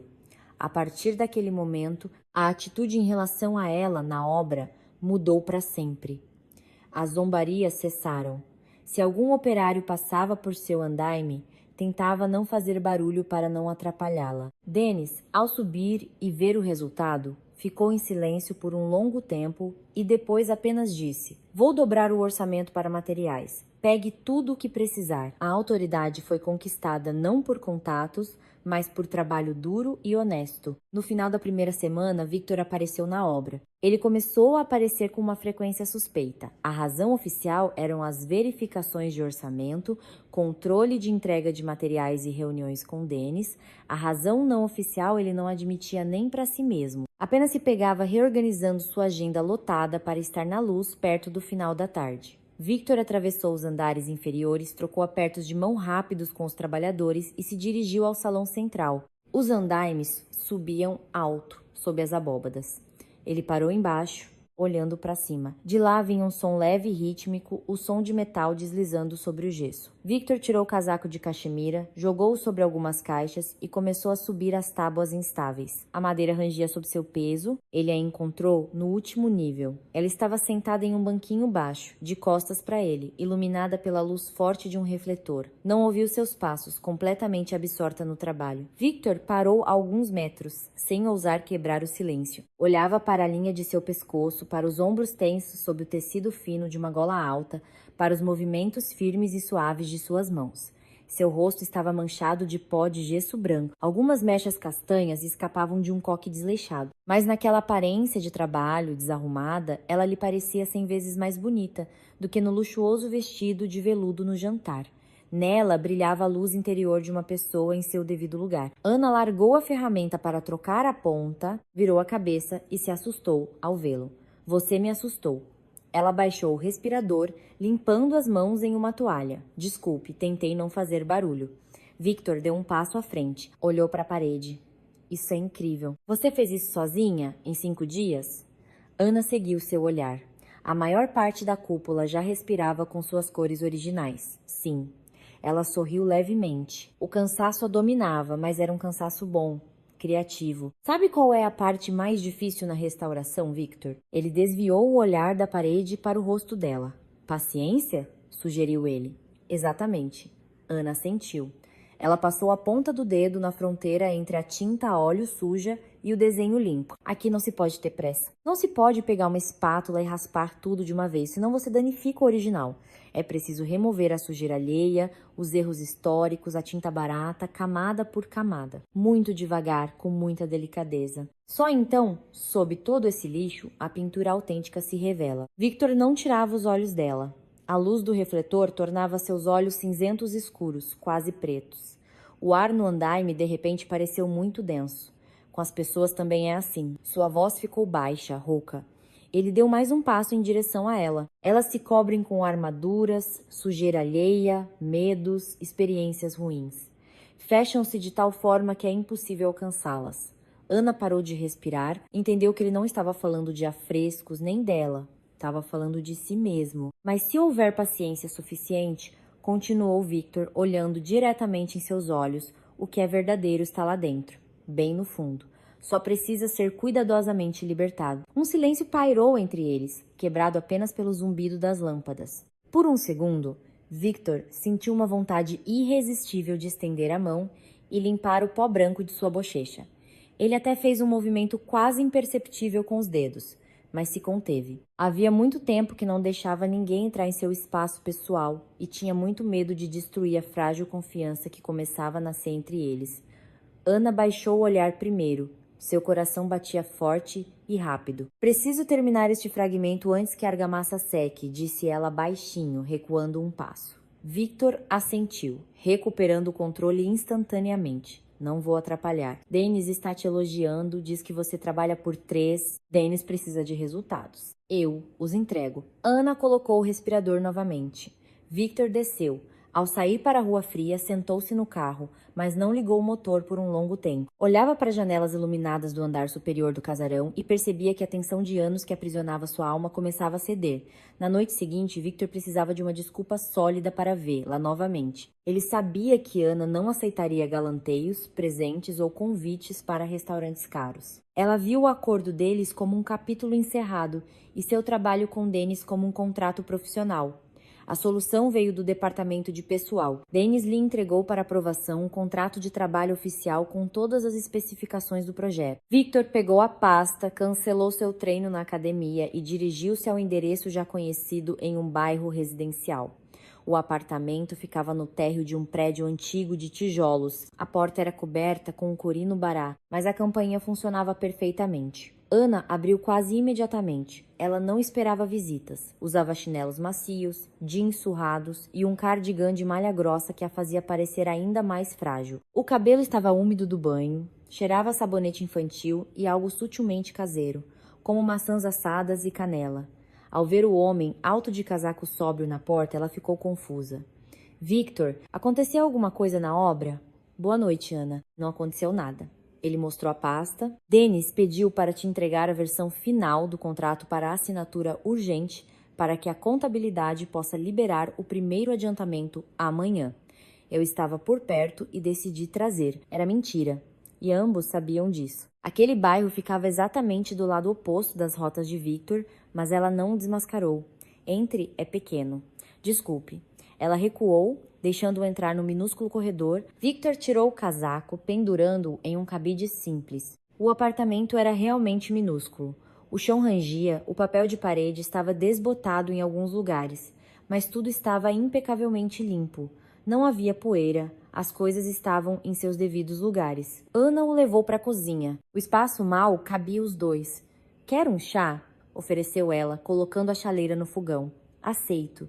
Victor sentou-se em um banquinho, sentindo-se enorme naquele pequeno espaço. Ana colocou a pasta na mesa, pegou uma caneta. Nesse momento, a porta da cozinha se abriu com um rangido. No vão estava Cati. Usava um pijama limpo e desbotado com ursinhos. Em suas mãos, apertava contra o peito uma grossa enciclopédia infantil com uma capa colorida. Cachos ruivos e rebeldes apontavam para todos os lados. A menina não se assustou com o homem estranho.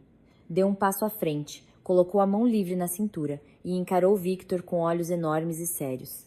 Ana ficou tensa. Catarina, diga oi. Este é o Victor, meu chefe. Cati ignorou a sugestão da mãe. Aproximou-se da mesa, erguendo a cabeça para ver o rosto de Victor. Você é aquele tio grandão que quebrou a perna da minha mãe?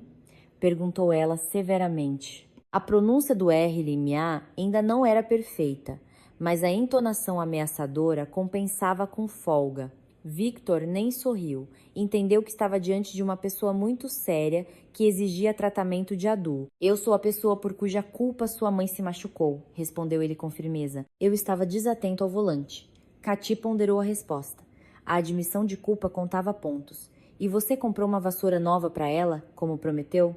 Continuou o interrogatório, estreitando os olhos. O Denis da novela falou que promessa tem que ser cumprida. Sem vassoura, ela não pode trabalhar. Se ela não trabalhar, vão expulsar a gente. Ana corou, dando um passo em direção à filha. Cati, não se fala assim com os mais velhos. Mas Victor levantou a mão, parando-a. Olhou para a menina e, em seguida, fez algo que Ana absolutamente não esperava dele. O homem cujo tempo valia milhares por minuto levantou-se do banquinho e se agachou no linóleo velho, para que seus olhos ficassem no mesmo nível dos olhos da criança. Ele enfiou a mão no bolso interno do paletó, tirou uma folha de papel dobrada e a estendeu para Cati. O Denis está certo. Mas vassoura é coisa do passado, Catarina, disse Victor com total seriedade. Eu encomendei para o pátio que sua mãe limpa a melhor roçadeira a gasolina italiana. Aqui está o comprovante de pagamento. Amanhã de manhã eles a entregarão na administração. Minha promessa está cumprida. Cati pegou o papel. Ela ainda não sabia ler documentos complexos, mas a presença de um papel oficial com selos causou a devida impressão. Ela devolveu a folha a Victor, cruzou os braços e assentiu respeitosamente. Tá bom, então você não mente. Ana estava parada perto do fogão, esquecida da chaleira que apitava. Olhava para Victor, agachado diante de sua filha, e não conseguia acreditar. Ninguém nunca havia falado com Cati como uma igual. O ex-marido a ignorava como uma mosca irritante. Os vizinhos falavam com voz de bebê. Victor, no entanto, aceitou as regras do jogo dela e respondeu por suas palavras. Cati, de repente, agarrou a manga do paletó de Victor. Vem, comandou ela, puxando-o. Preciso de ajuda. A ponte está caindo. Victor olhou para Ana interrogativamente. Ela apenas deu de ombros, incapaz de esconder um sorriso leve e caloroso. A ponte é sagrada. Victor se levantou. Lidere o caminho. Cati o levou para seu pequeno quarto. No tapete velho com um padrão, peças de um construtor de plástico estavam espalhadas. No meio do quarto, erguia-se uma estrutura de ponte meio pronta e bastante complexa, com um dos vãos perigosamente inclinado. Victor tirou o paletó, pendurou-o cuidadosamente no encosto de uma cadeirinha, desabotoou os punhos da camisa branca, arregaçou as mangas até os cotovelos e sentou-se no tapete, cruzando as pernas compridas. Então, colega, ele inspecionou a estrutura com o olhar de um engenheiro. Qual é o problema? Os pilares não seguram, suspirou Cati, sentando-se ao lado dele. Eu coloco o bloco e ele cai. É porque seu centro de gravidade está deslocado. Victor pegou uma das peças. Olha, uma ponte não é só uma tábua, é a distribuição de carga. Se colocarmos o pilar de sustentação aqui, mais perto da borda, e adicionarmos um reforço por cima. Ana se aproximou silenciosamente da porta do quarto e parou, encostada no batente. Observava a cena e sentia as últimas barreiras de proteção dentro dela desmoronarem.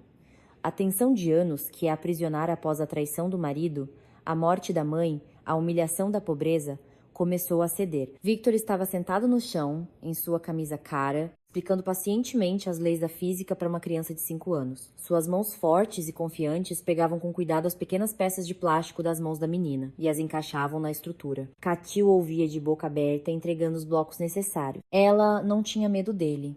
Ana olhava para as costas largas de Victor, para como ele inclinava a cabeça, ouvindo o balbúcio da menina. Pela primeira vez em muitos anos, ela se sentiu segura. Respirou fundo e lentamente. E, de repente, percebeu que o ar não arranhava mais seus pulmões. Ela podia respirar novamente. O vento da represa de Guarapiranga soprava forte, queimando as bochechas com um frio cortante, mas o dia estava incrivelmente ensolarado. O enorme canteiro de obras de uma nova ponte para pedestres zumbia, Rangia com metal e vivia sua vida poderosa e rítmica. Victor caminhava pela passarela técnica segura, com as mãos nos bolsos do casaco aberto. Usava um capacete de segurança branco.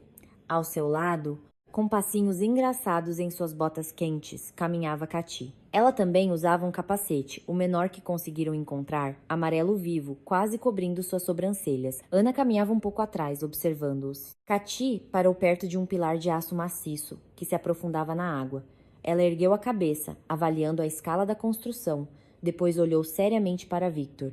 "Isso se chama treliça?" perguntou a menina, franzindo a testa, lembrando-se dos esquemas de suas enciclopédias. "Ela segura a ponte inteira." Victor parou, não sorriu nem falou com voz de bebê. Olhou para o pilar, depois para a criança e respondeu com total seriedade. "Quase acertou, Catarina. Isso é um pilone, o pilar principal. A treliça é aquela grade de metal que conecta os vãos. Vê os triângulos de aço? Eles distribuem o peso para que a ponte não ceda quando as pessoas passarem." Cati seguiu seu braço, assentiu concentrada, absorvendo a informação, e de repente correu ao longo do corrimão para ver as fixações mais de perto. "Cuidado, tá escorregadio", gritou Ana, dando um passo à frente. Victor, em 2 passos largos, alcançou a menina, segurou-a facilmente sob os braços e a ergueu acima da passarela para que ela pudesse ver melhor. Cati deu uma gargalhada alta e contagiante, balançando as pernas no ar. Esse som se misturou a outro. Ana congelou. Victor estava rindo. Não era seu habitual meio sorriso de negócios. Era uma risada masculina profunda, retumbante e sincera de alguém que naquele exato momento estava simplesmente feliz. O vento bagunçava seus cabelos escuros com alguns fios grisalhos. O rosto relaxou. A ruga severa entre as sobrancelhas desapareceu. Ana olhava para ele sob a luz ofuscante do inverno, e sua respiração falhou. O peito ficou apertado e quente. Era o mesmo sentimento que ela se proibira de sentir há muitos anos. Estava se apaixonando. Apaixonando-se por aquele homem forte e complexo até perder o juízo. Queria se aproximar, encostar-se em seu ombro, esconder-se atrás de suas costas do mundo inteiro e ficar lá para sempre. Mas o vento frio rapidamente a trouxe de volta à realidade. A voz interior, moldada por anos de pobreza e humilhação, falou de forma seca e implacável. "Onde ele está e onde você está?" soou em sua cabeça. Olhe para ele, dono de construtoras, um homem que decide destinos com um telefonema. E você? Uma mulher com cicatrizes de uma pá nas mãos. Isso é apenas um belo passeio. Contos de fadas sempre terminam com dor, Ana. E quanto mais alto você subir em seus sonhos agora, mais terrível será a queda no asfalto gelado. O sorriso desapareceu de seu rosto. Os ombros caíram. Ela se encolheu em sua jaqueta velha, como se tentasse se proteger não do vento, mas de seus próprios pensamentos. Victor colocou Cati no chão, virou-se para Ana e imediatamente percebeu a mudança em seu humor. Aproximou-se. "Está com frio?" perguntou ele em voz baixa. "Não, só estava pensando." Ela desviou o olhar, observando a água escura sob o sol. "Precisamos voltar. Tá na hora do almoço da Cati." Victor não discutiu. Apenas estendeu a mão e tirou a luva de lã velha dela. Seus dedos, quentes e fortes, apertaram firmemente sua mão gelada. Ele não fez discursos. Aquele aperto curto e confiante disse mais do que quaisquer palavras. "Estou aqui, não vou a lugar nenhum." Ela não retirou a mão. Eles caminharam juntos até o carro.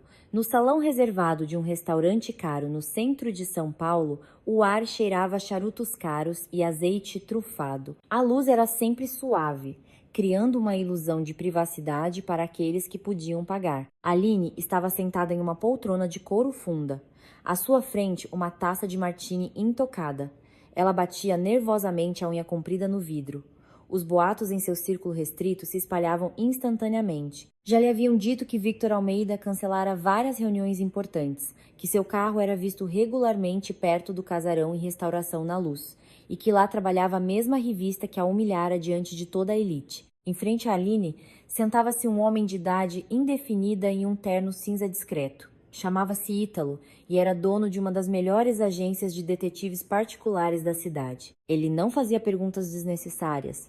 Interessava-se apenas por fatos e honorários. Ítalo tirou silenciosamente uma pasta de papelão grossa de sua maleta e a deslizou sobre a mesa polida. "Está tudo aqui, como a senhora pediu." Sua voz era opaca, sem emoção. "Alvo: Ana dos Santos, 29 anos. Aline abriu a pasta impacientemente. No topo, uma folha com um breve resumo biográfico. Em seguida, fotos. Ela virou a página e congelou. Em uma foto nítida e de alta qualidade, Ana, vestida com uma jaqueta suja e sem forma e um colete amarelo ácido, carregava sacos pesados de lixo numa caçamba de metal, em frente a um prédio popular degradado. O rosto exausto, o cabelo escondido sob um gorro velho.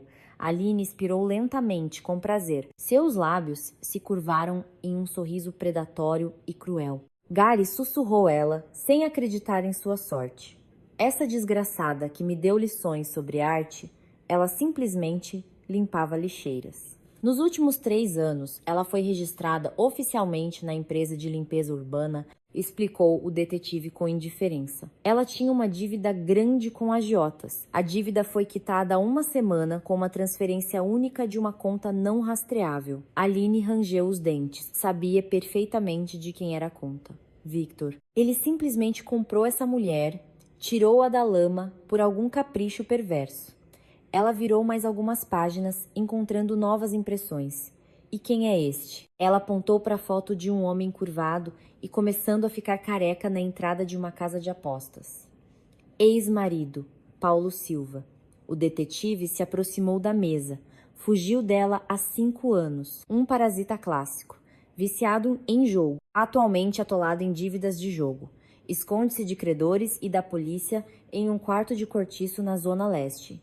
Oficialmente não trabalha em lugar nenhum. Não tem contato com a filha, não paga pensão alimentícia. Aline olhou para a foto de Paulo. Em seus olhos verdes acendeu-se um fogo frio e venenoso. O quebra-cabeça se encaixou perfeitamente. Ela não precisava sujar as mãos. Aquela revista pobre tinha um ponto fraco. Uma alavanca de pressão ideal que destruiria sua vida mais rápido e eficazmente do que quaisquer ameaças. Ela fechou a pasta e empurrou um envelope branco e grosso em direção ao detetive. Trabalho excelente. Dê-me o endereço exato desse Paulo agora mesmo. O bar enfumaçado, na periferia da cidade, recebia os clientes com cheiro de cerveja azeda, fritura velha e chão sujo. Em mesas pegajosas, sentavam-se pessoas sombrias que não tinham pressa. Aline entrou, sem tirar seu luxuoso casaco de vison. A aparição de tal mulher naquele lugar barato parecia completamente surreal.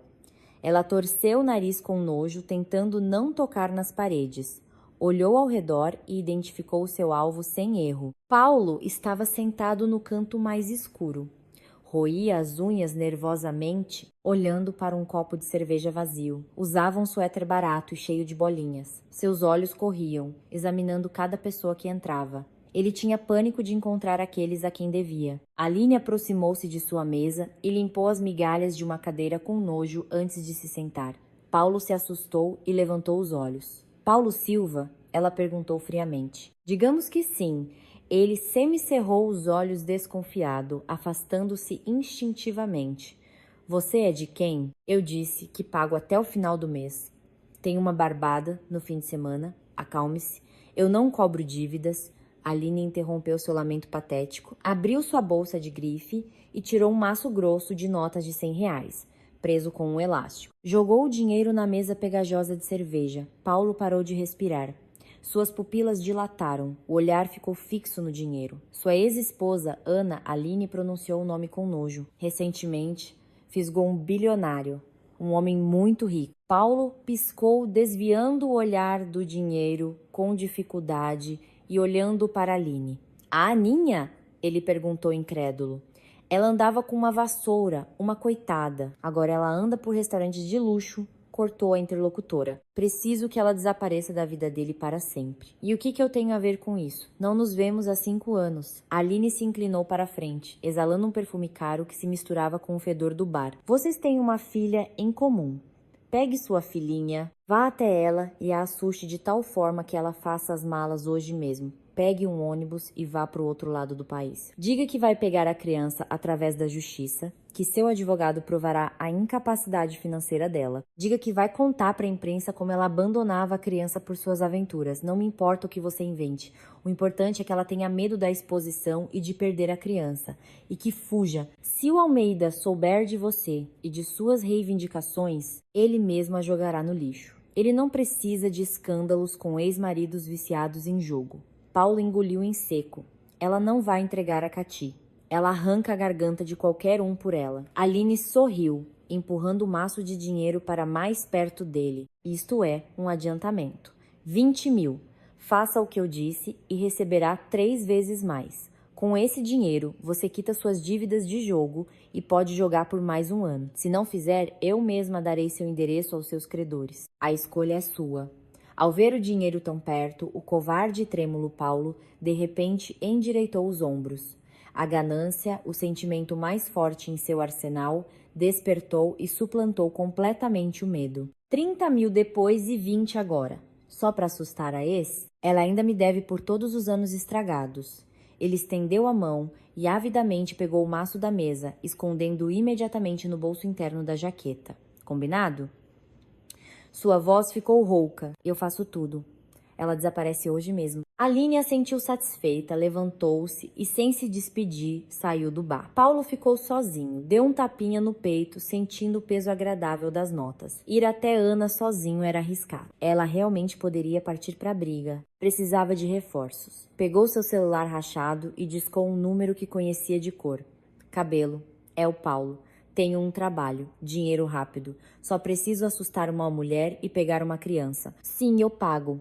Em 1 hora na estação de metrô. O crepúsculo caiu rapidamente sobre São Paulo, pintando o céu de um tom de tinta escura. No casarão antigo, na luz, os refletores de trabalho começaram a ser desligados. Ana desceu pelos andaimes de madeira. Seus músculos doíam pela longa tensão. As mãos estavam cobertas por uma fina camada de pó de gesso branco, mas por dentro ela se sentia leve e em paz.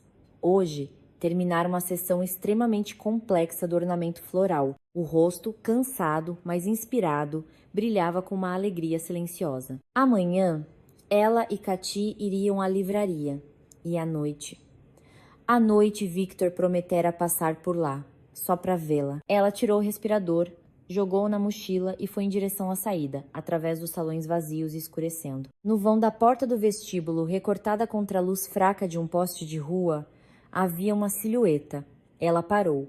Aline deu um passo à frente, saindo para a luz. Não usava o casaco de pele, apenas um sobretudo sóbrio. O cabelo estava perfeitamente arrumado, realçando a dureza de seu rosto. Trabalhou bem, Cinderela? A voz de Aline quebrou abruptamente o silêncio do vestíbulo. A restauradora não respondeu. Segurou com mais força a alça da mochila e tentou contornar a visitante, sem querer entrar em discussões vazias. Aline bloqueou seu caminho. Enfiou a mão no bolso do sobretudo, tirou folhas de papel dobradas e as jogou com força e nojo a seus pés. As fotografias se espalharam em leque pelo chão sujo e empoeirado. Ana, sem querer, baixou o olhar. Da penumbra, olhava para ela mesma, com a jaqueta suja, curvada, tirando um saco preto pesado de uma caçamba de lixo. Na foto seguinte, ela mesma com uma pá nas mãos, exausta, patética. A respiração falhou com um medo pegajoso. Os velhos medos, a dor das humilhações, os meses de quase fome, tudo isso ressuscitou instantaneamente, atingindo seus nervos. Acha que virou princesa? Sibilou Aline, pisando com o salto em uma das fotos. Acha que um vestido de veludo lavou o fedor de lixo de você? O que você quer? A voz de Ana soou abafada. Ela se forçou a olhar nos olhos de Aline, sem revelar o tremor que começava a tomar conta dela. Quero que você se olhe no espelho. Aline deu mais um passo. Você é um passatempo, um brinquedo por algumas semanas para um homem rico e cansado. Ele te pegou por pena, para brincar de caridade e irritar a mãe. Você mesma não acha ridículo? O bilionário e a Gari. Amanhã, ele anunciará nosso noivado. É um assunto resolvido. Nossas famílias já assinaram os documentos e você se tornará o motivo de chacota da cidade inteira. As palavras atingiram o alvo. Bateram exatamente nas rachaduras que a jovem tão cuidadosamente escondia de si mesma na ponte naquela manhã. Contos de fadas sempre terminam com dor. Junte seus trapos, pegue seu penduricalho e desapareça, articulou Aline, deliciando-se com o efeito. Saia da cidade.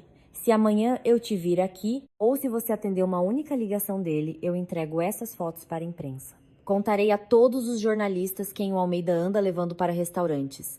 Vou destruir sua reputação como restauradora para sempre. Nenhum museu, nenhum arquiteto contratará uma faxineira com um passado duvidoso. Vou esmagar sua vida de tal forma que você não conseguirá nem pegar em uma vassoura. Ana permaneceu imóvel. Por fora parecia uma estátua de gelo. Não derramou uma única lágrima na frente da inimiga.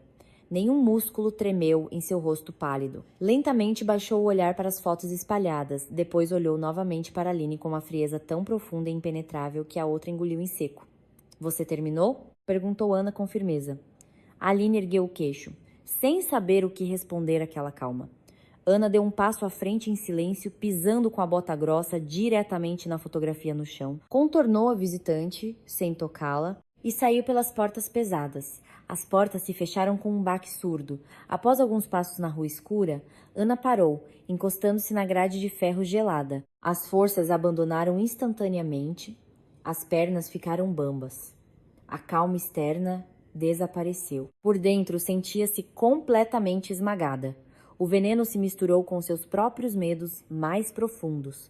Aline estava certa em tudo. Ela simplesmente acreditou em um milagre que não existe. Victor a salvara, ajudara com Cati, mas entre eles havia um abismo intransponível. Ele era do mundo onde se assinam casamentos para a fusão de capitais. Ela era do mundo onde se luta por um pedaço de pão. Se a imprensa descobrisse a verdade, seria um escândalo. Isso prejudicaria Victor, e a ela simplesmente a despedaçariam. Os jornalistas ficariam de plantão em sua porta, assustariam Cati, vasculhariam sua vida. O conselho tutelar poderia se interessar novamente por suas condições. Preciso fugir, martelava em suas têmporas um pensamento animal e de pânico. Salvar Cati, salvar a si mesma. Antes que ele me diga isso. Antes que eu ouça sobre o noivado dele. Ela fechou os olhos com força, afastando a imagem de Victor sentado no tapete do quarto de Cati. Era uma ilusão, uma miragem.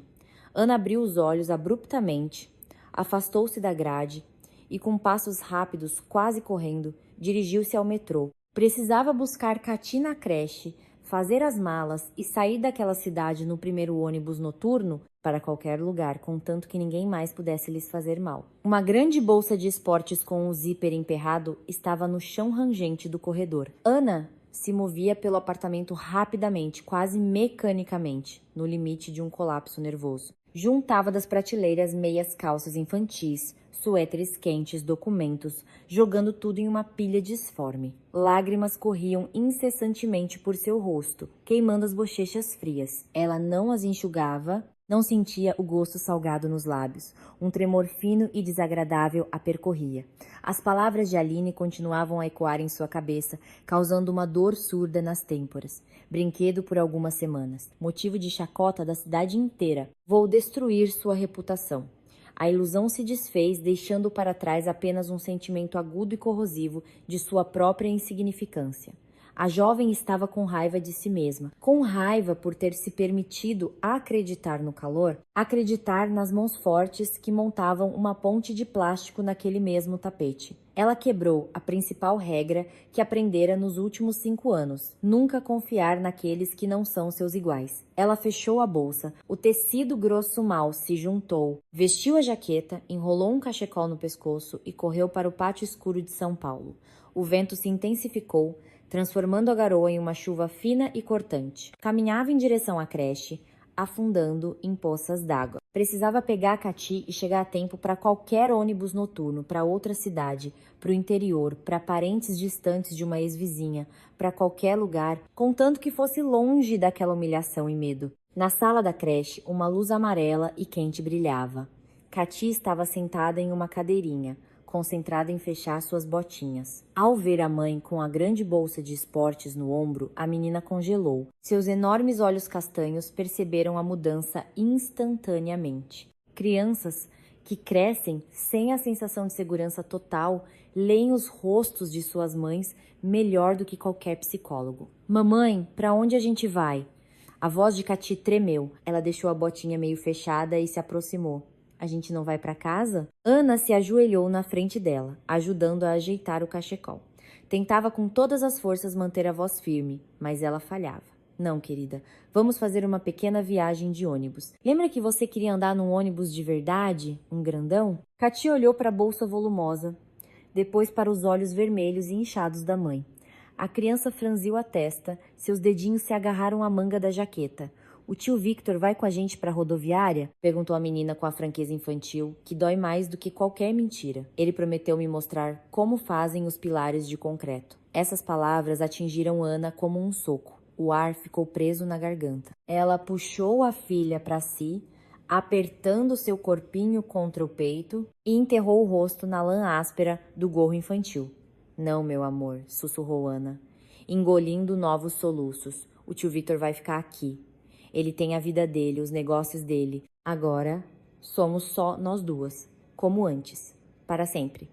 Elas saíram, a chuva se intensificou, apagando os rastros e escondendo sob um véu branco as luzes das vitrines e os contornos dos prédios. Ana segurava firmemente a mão da filha, com a cabeça baixa contra o vento, caminhando em direção à estação de metrô. Na espaçosa sala de reuniões, inundada pela luz fria de neon, no 25º andar de um centro empresarial de vidro, reinava um silêncio absoluto. Gráficos e diagramas brilhavam em uma tela enorme. 8 homens internos sóbrios olhavam tensos para Victor Almeida, sentado na cabeceira da longa mesa. Discutia-se um negócio de centenas de milhões de reais, a fusão de redes logísticas. Victor olhava para os números, mas não os via. Uma sensação de ansiedade interna, inexplicável e opressora, crescia desde a manhã. Ele estava acostumado a confiar em sua intuição. Ela nunca o decepcionara, nem nos negócios, nem com as pessoas. Seu celular pessoal, sobre a mesa com a tela para baixo, vibrou brevemente.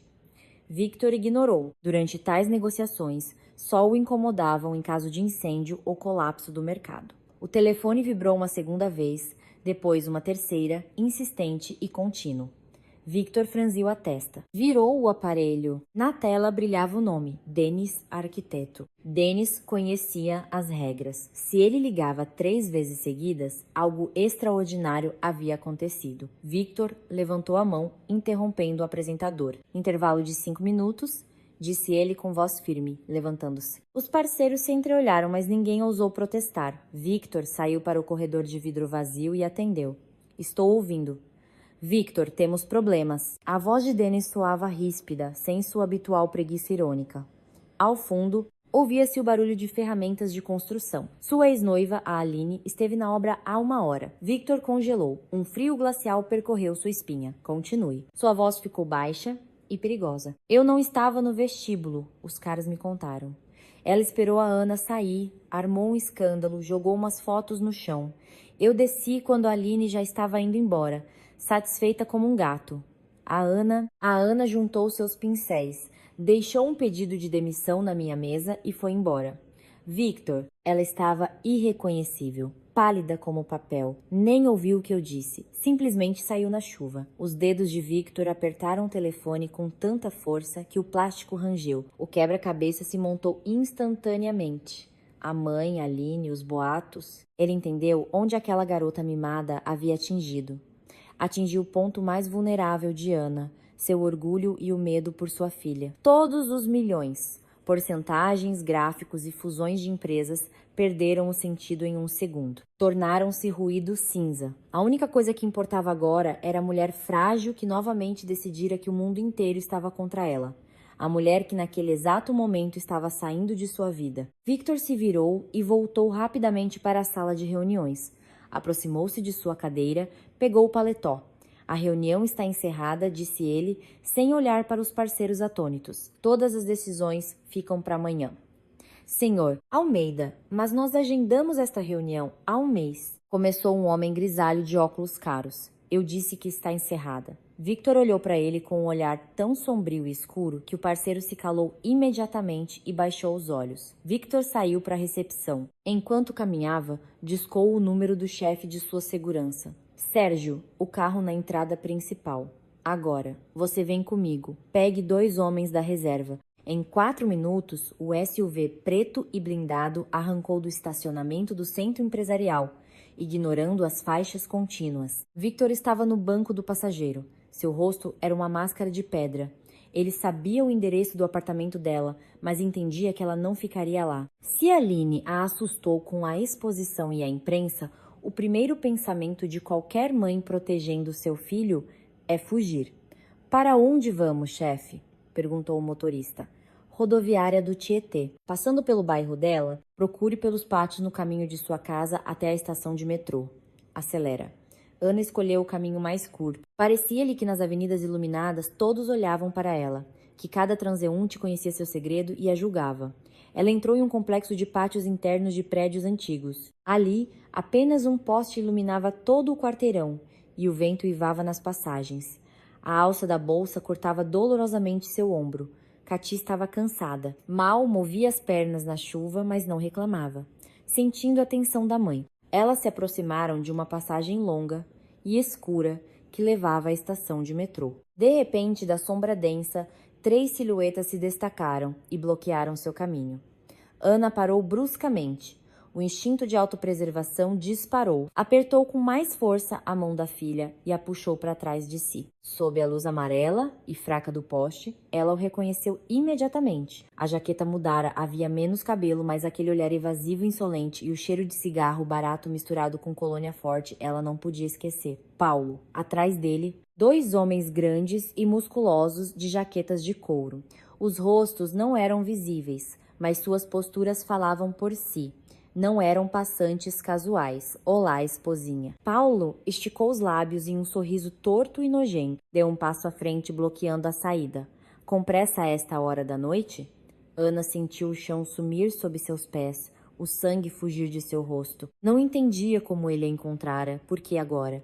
Mas um olhar para os brutamontes atrás dele foi suficiente para entender. Não era um encontro casual. Saia do meu caminho, Paulo. Sua voz soou rouca. Ela recuou um passo. Por que tão grossa? Não nos vemos há 5 anos. Ele abriu os braços teatralmente. Eu vim ver a família, sabia? Ouvi dizer que você está com a vida ganha agora. Restaurantes, ricaços, se deu bem, parabéns. Só que se esqueceu do pai da sua filha. Cati, escondida atrás da jaqueta da mãe, olhava assustada para o homem desconhecido. Ela nunca vira o pai e não sabia quem ele era. O que você quer? Ana avaliava febrilmente a distância até a saída de volta para o pátio. Longe demais. Correr como uma criança e uma bolsa pesada na chuva era impossível. Paulo parou de sorrir. Seu rosto ficou sério e duro. Da menina aqui, ele estendeu as mãos. Vai morar um pouco com o papai. Você agora é uma mulher ocupada, uma socialite. E seu namoradinho rico vai me pagar uma boa pensão. Sabe, pra eu não chamar a imprensa e contar que tipo de mãe desnaturada você é, vai ser bom pra todo mundo. O sentido de suas palavras demorou a chegar, mas quando chegou, o medo desapareceu. Uma fúria surda e repentina a dominou. Aquele covarde que abandonara a grávida e sem um centavo, que não se interessara pela filha um único dia, agora vinha para vendê-las. Não ouse tocar nela! Ana gritou tão alto que sua voz ecoou nas paredes da passagem. Ela jogou a bolsa volumosa aos pés de Paulo, esperando derrubá-lo, e tentou passar, mas Paulo apenas acenou para seus homens. Os 2 brutamontes avançaram. Tudo aconteceu em segundos. Um deles agarrou Ana brutalmente pelos ombros, impedindo-a de se mover. Ela começou a se debater desesperadamente, mas a diferença de força era muito grande. O homem a empurrou com força e ela caiu no asfalto molhado, batendo dolorosamente no joelho recém-curado. Mamãe! Cati gritou aterrorizada, tentando se agarrar à jaqueta de Ana. Paulo agarrou o braço da menina e a puxou com força. Vem cá, pirralha.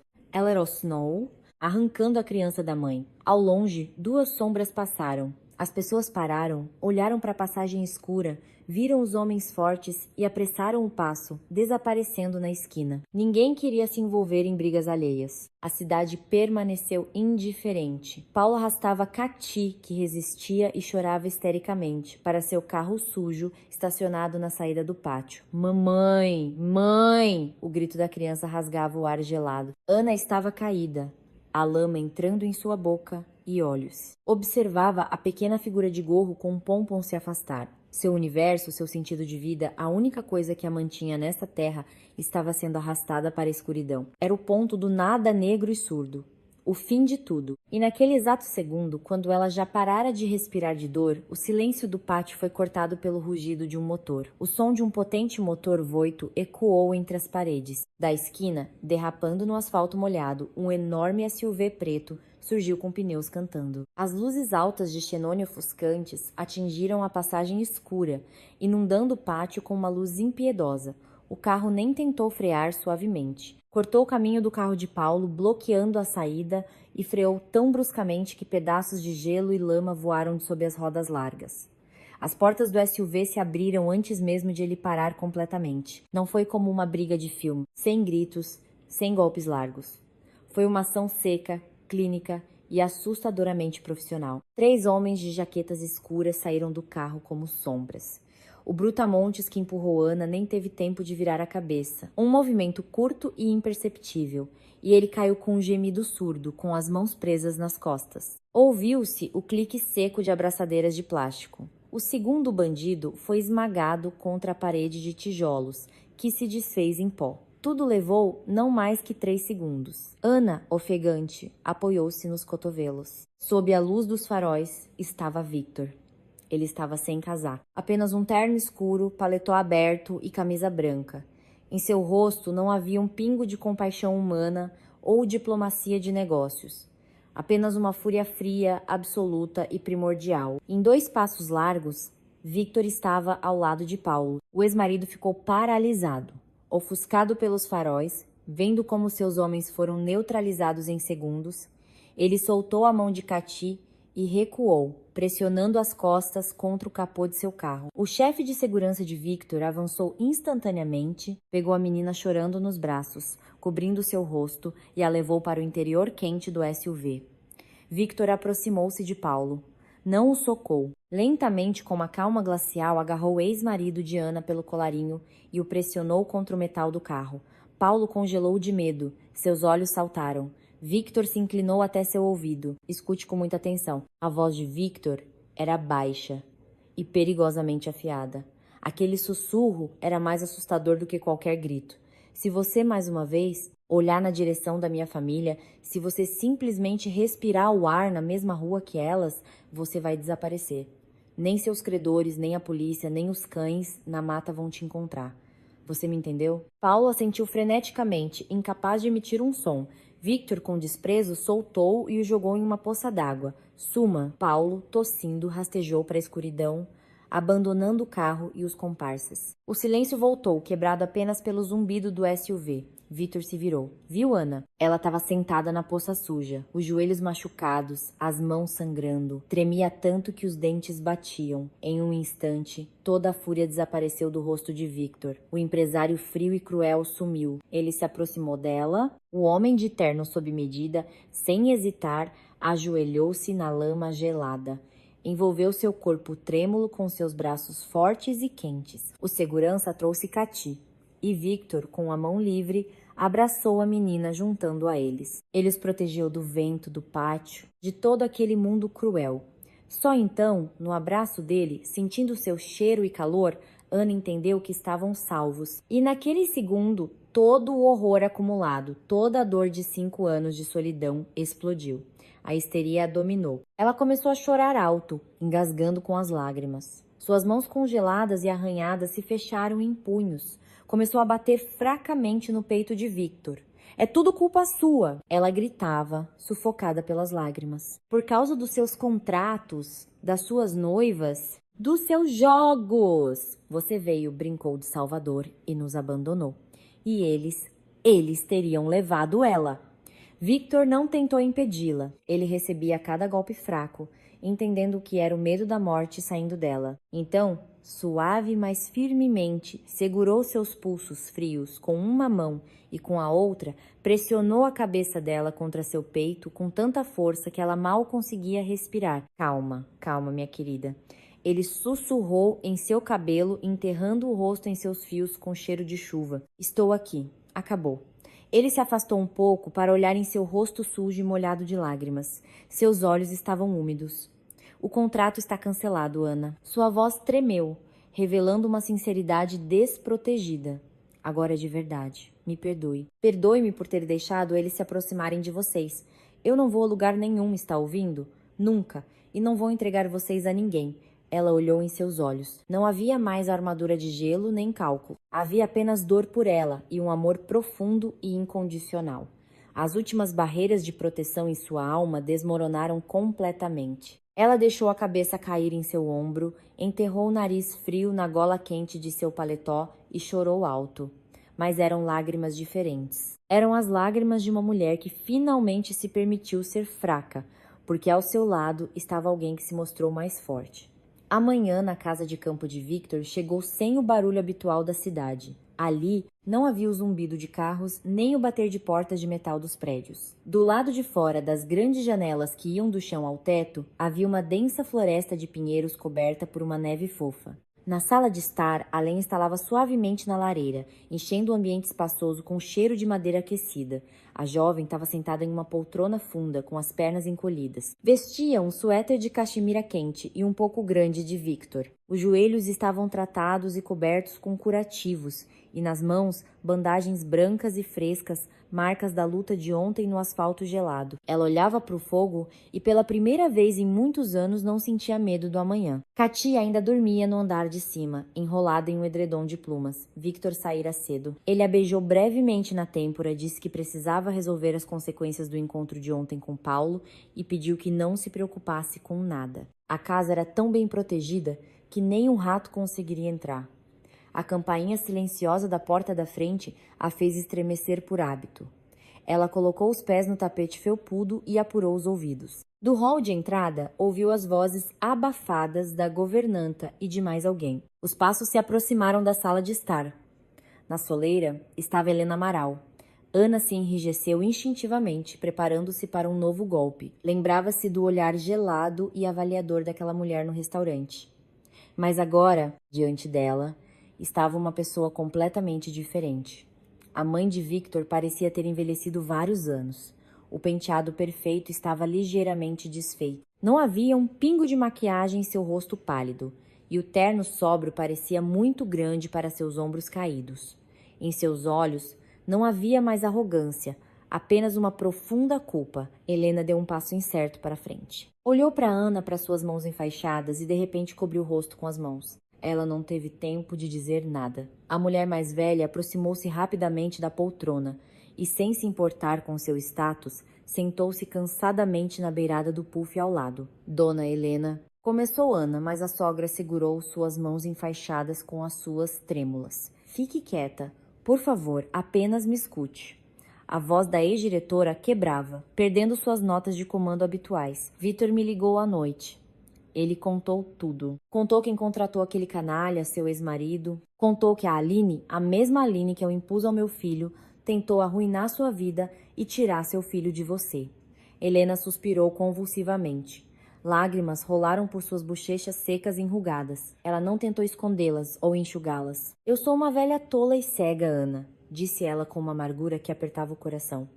Eu me orgulhava tanto da minha capacidade de julgar as pessoas. Pensei que estava protegendo meu filho de caçadoras de fortunas. Procurei para ele uma união vantajosa, de status igual.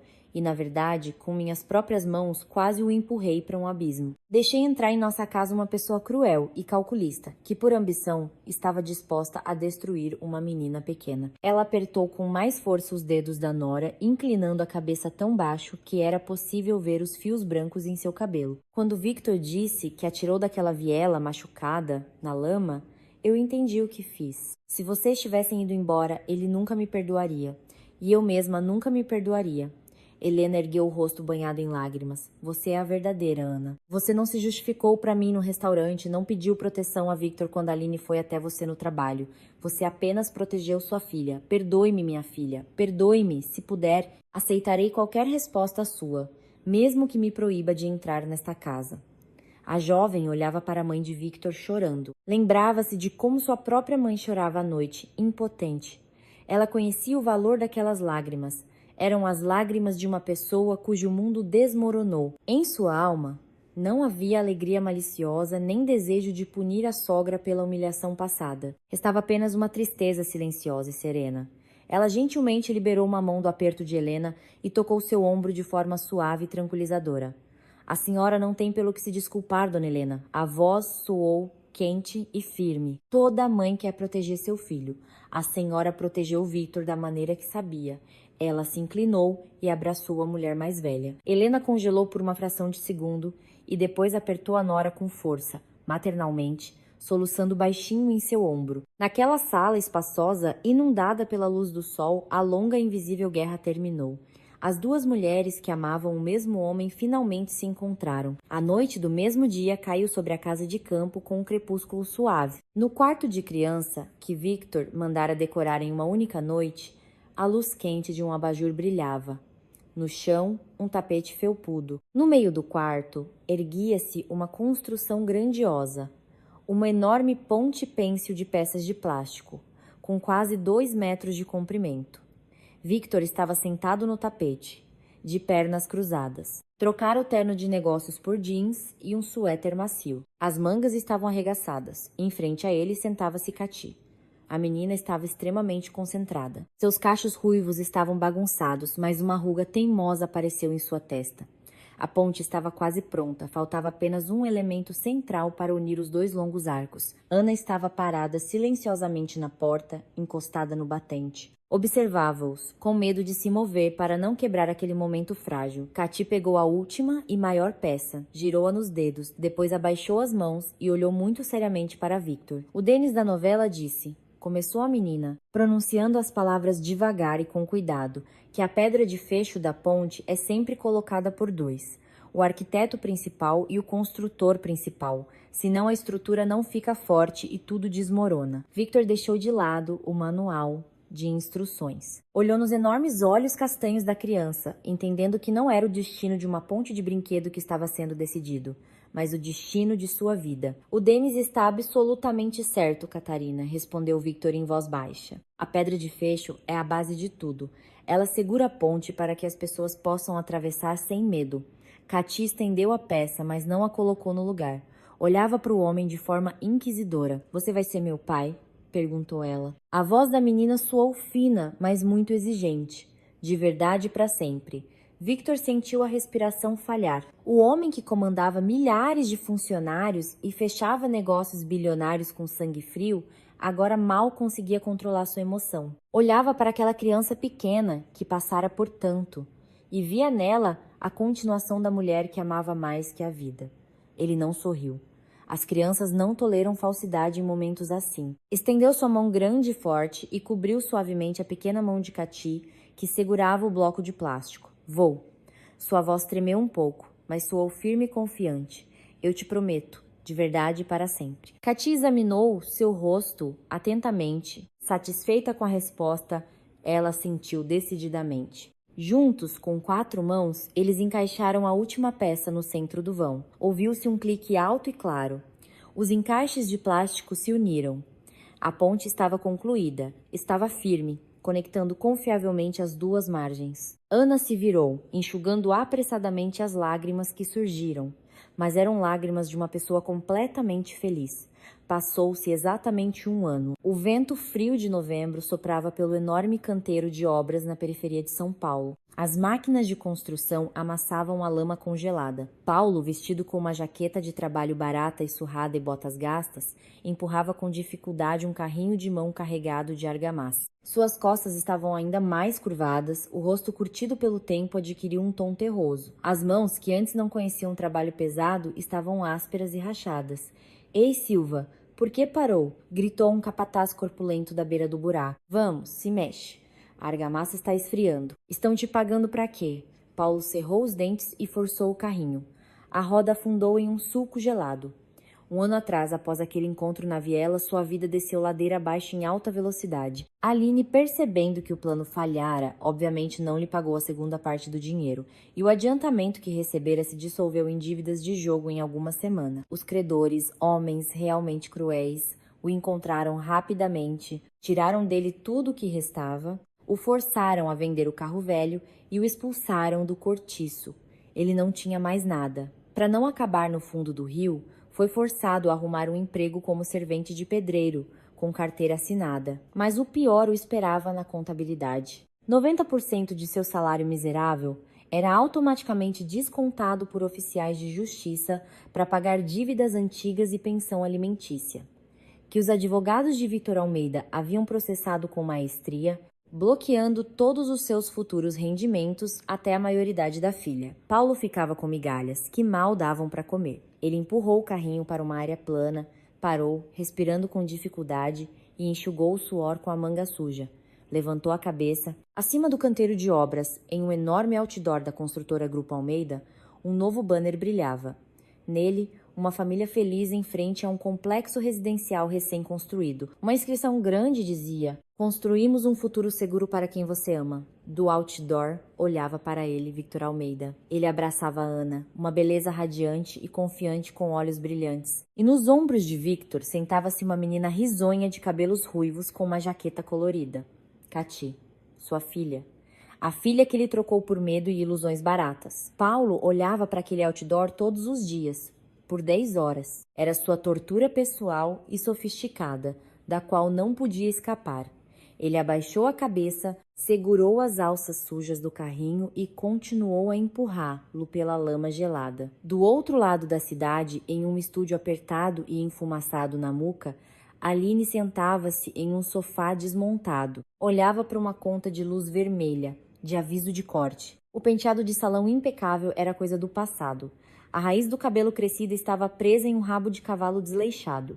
O rosto sem maquiagem profissional parecia opaco e abatido. A tentativa de salvar seu status se transformou em um desastre. Tendo perdido Victor, Aline, em pânico, casou-se com um investidor italiano apresentável.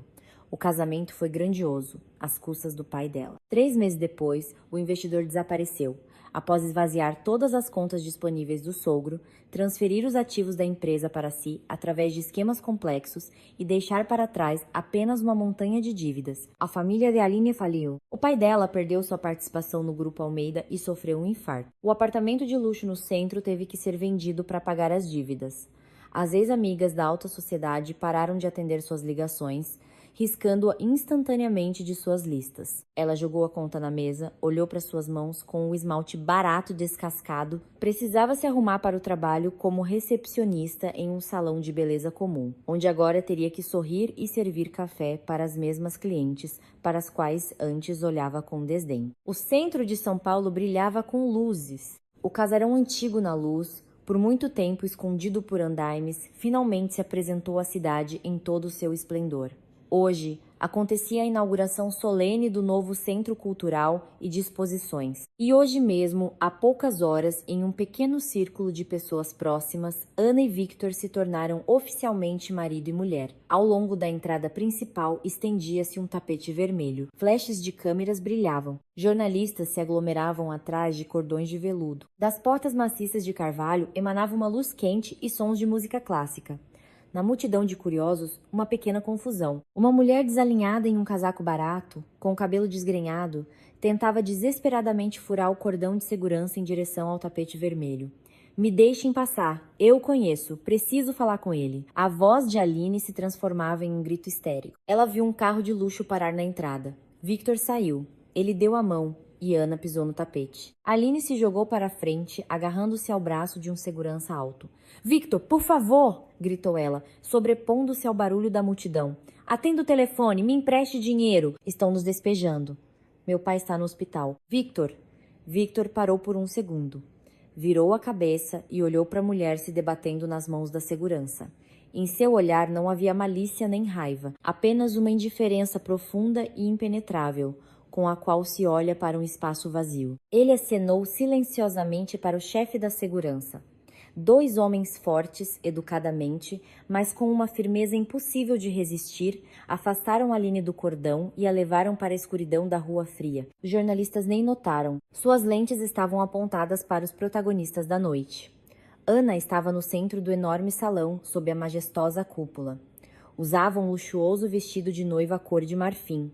Não brilhava com strass vulgares. Sua beleza estava no corte impecável que realçava sua postura orgulhosa e na renda finíssima feita à mão. O cabelo estava arrumado em um penteado elegante e em suas orelhas, os brincos de diamante da família, presente da sogra, brilhavam suavemente. Ela ergueu os olhos. Acima dela estendia-se o deslumbrante ornamento floral do século XIX, o mesmo que ela salvara centímetro por centímetro, ferindo as mãos sentada nas tábuas frias. Hoje, seu nome era conhecido por todos os historiadores de arte da cidade. De uma simples gari, tornou-se uma restauradora de renome, chefe de todo um departamento. As vozes se calaram. O prefeito da cidade fez um breve discurso e estendeu a Ana uma tesoura em uma almofada de veludo. Ela sorriu, pegou a tesoura e, com um movimento leve, cortou a fita de seda vermelha. O salão explodiu em aplausos. Um quarteto de cordas começou a tocar. Ana sentiu Victor se aproximar por trás. Sua mão forte e confiável pousou em sua cintura, puxando-a para si. Ele se inclinou e a beijou suavemente na têmpora. Nos braços de Victor estava Cati. A menina usava um vestido verde esmeralda bufante, uma cópia exata do traje de veludo com o qual Ana se apresentou pela primeira vez à família Almeida. Cati batia palmas, rindo sinceramente. Ana se encostou no ombro do marido, olhando para os afrescos brilhando sob os holofotes. A restauração estava completa. Toda a sujeira, todos os erros dos anos passados, todas as camadas de tinta barata alheia foram removidas com cuidado, mas irrevogavelmente. Não havia mais medo, nem pobreza, nem solidão. Sob todos aqueles destroços do passado, eles encontraram sua obra-prima autêntica e verdadeira. E sua nova vida em comum estava apenas começando. Queridos amigos, obrigado por ouvirem essa história até o fim. Esperamos que o destino difícil de Ana tenha tocado seu coração. É muito importante para nós saber quais emoções e pensamentos ela despertou em vocês. Compartilhem sua opinião nos comentários. Como você agiria no lugar de Ana, enfrentando a chantagem cruel da ardilosa Aline? Encontraria forças para lutar por sua felicidade até o fim? Ou também tentaria fugir para garantir a segurança de seu filho? Por favor, deixe um like se a história tocou seu coração. É a melhor maneira de apoiar nosso canal e ajudar essa história a chegar a outros leitores. Para não perder novas histórias comoventes, inscreva-se em nosso canal e compartilhe a história com seus amigos. Visite nosso canal, lá você encontrará ainda mais histórias de vida emocionantes. Não deixe de ouvir. Desejamos a todos tudo de bom e um excelente dia.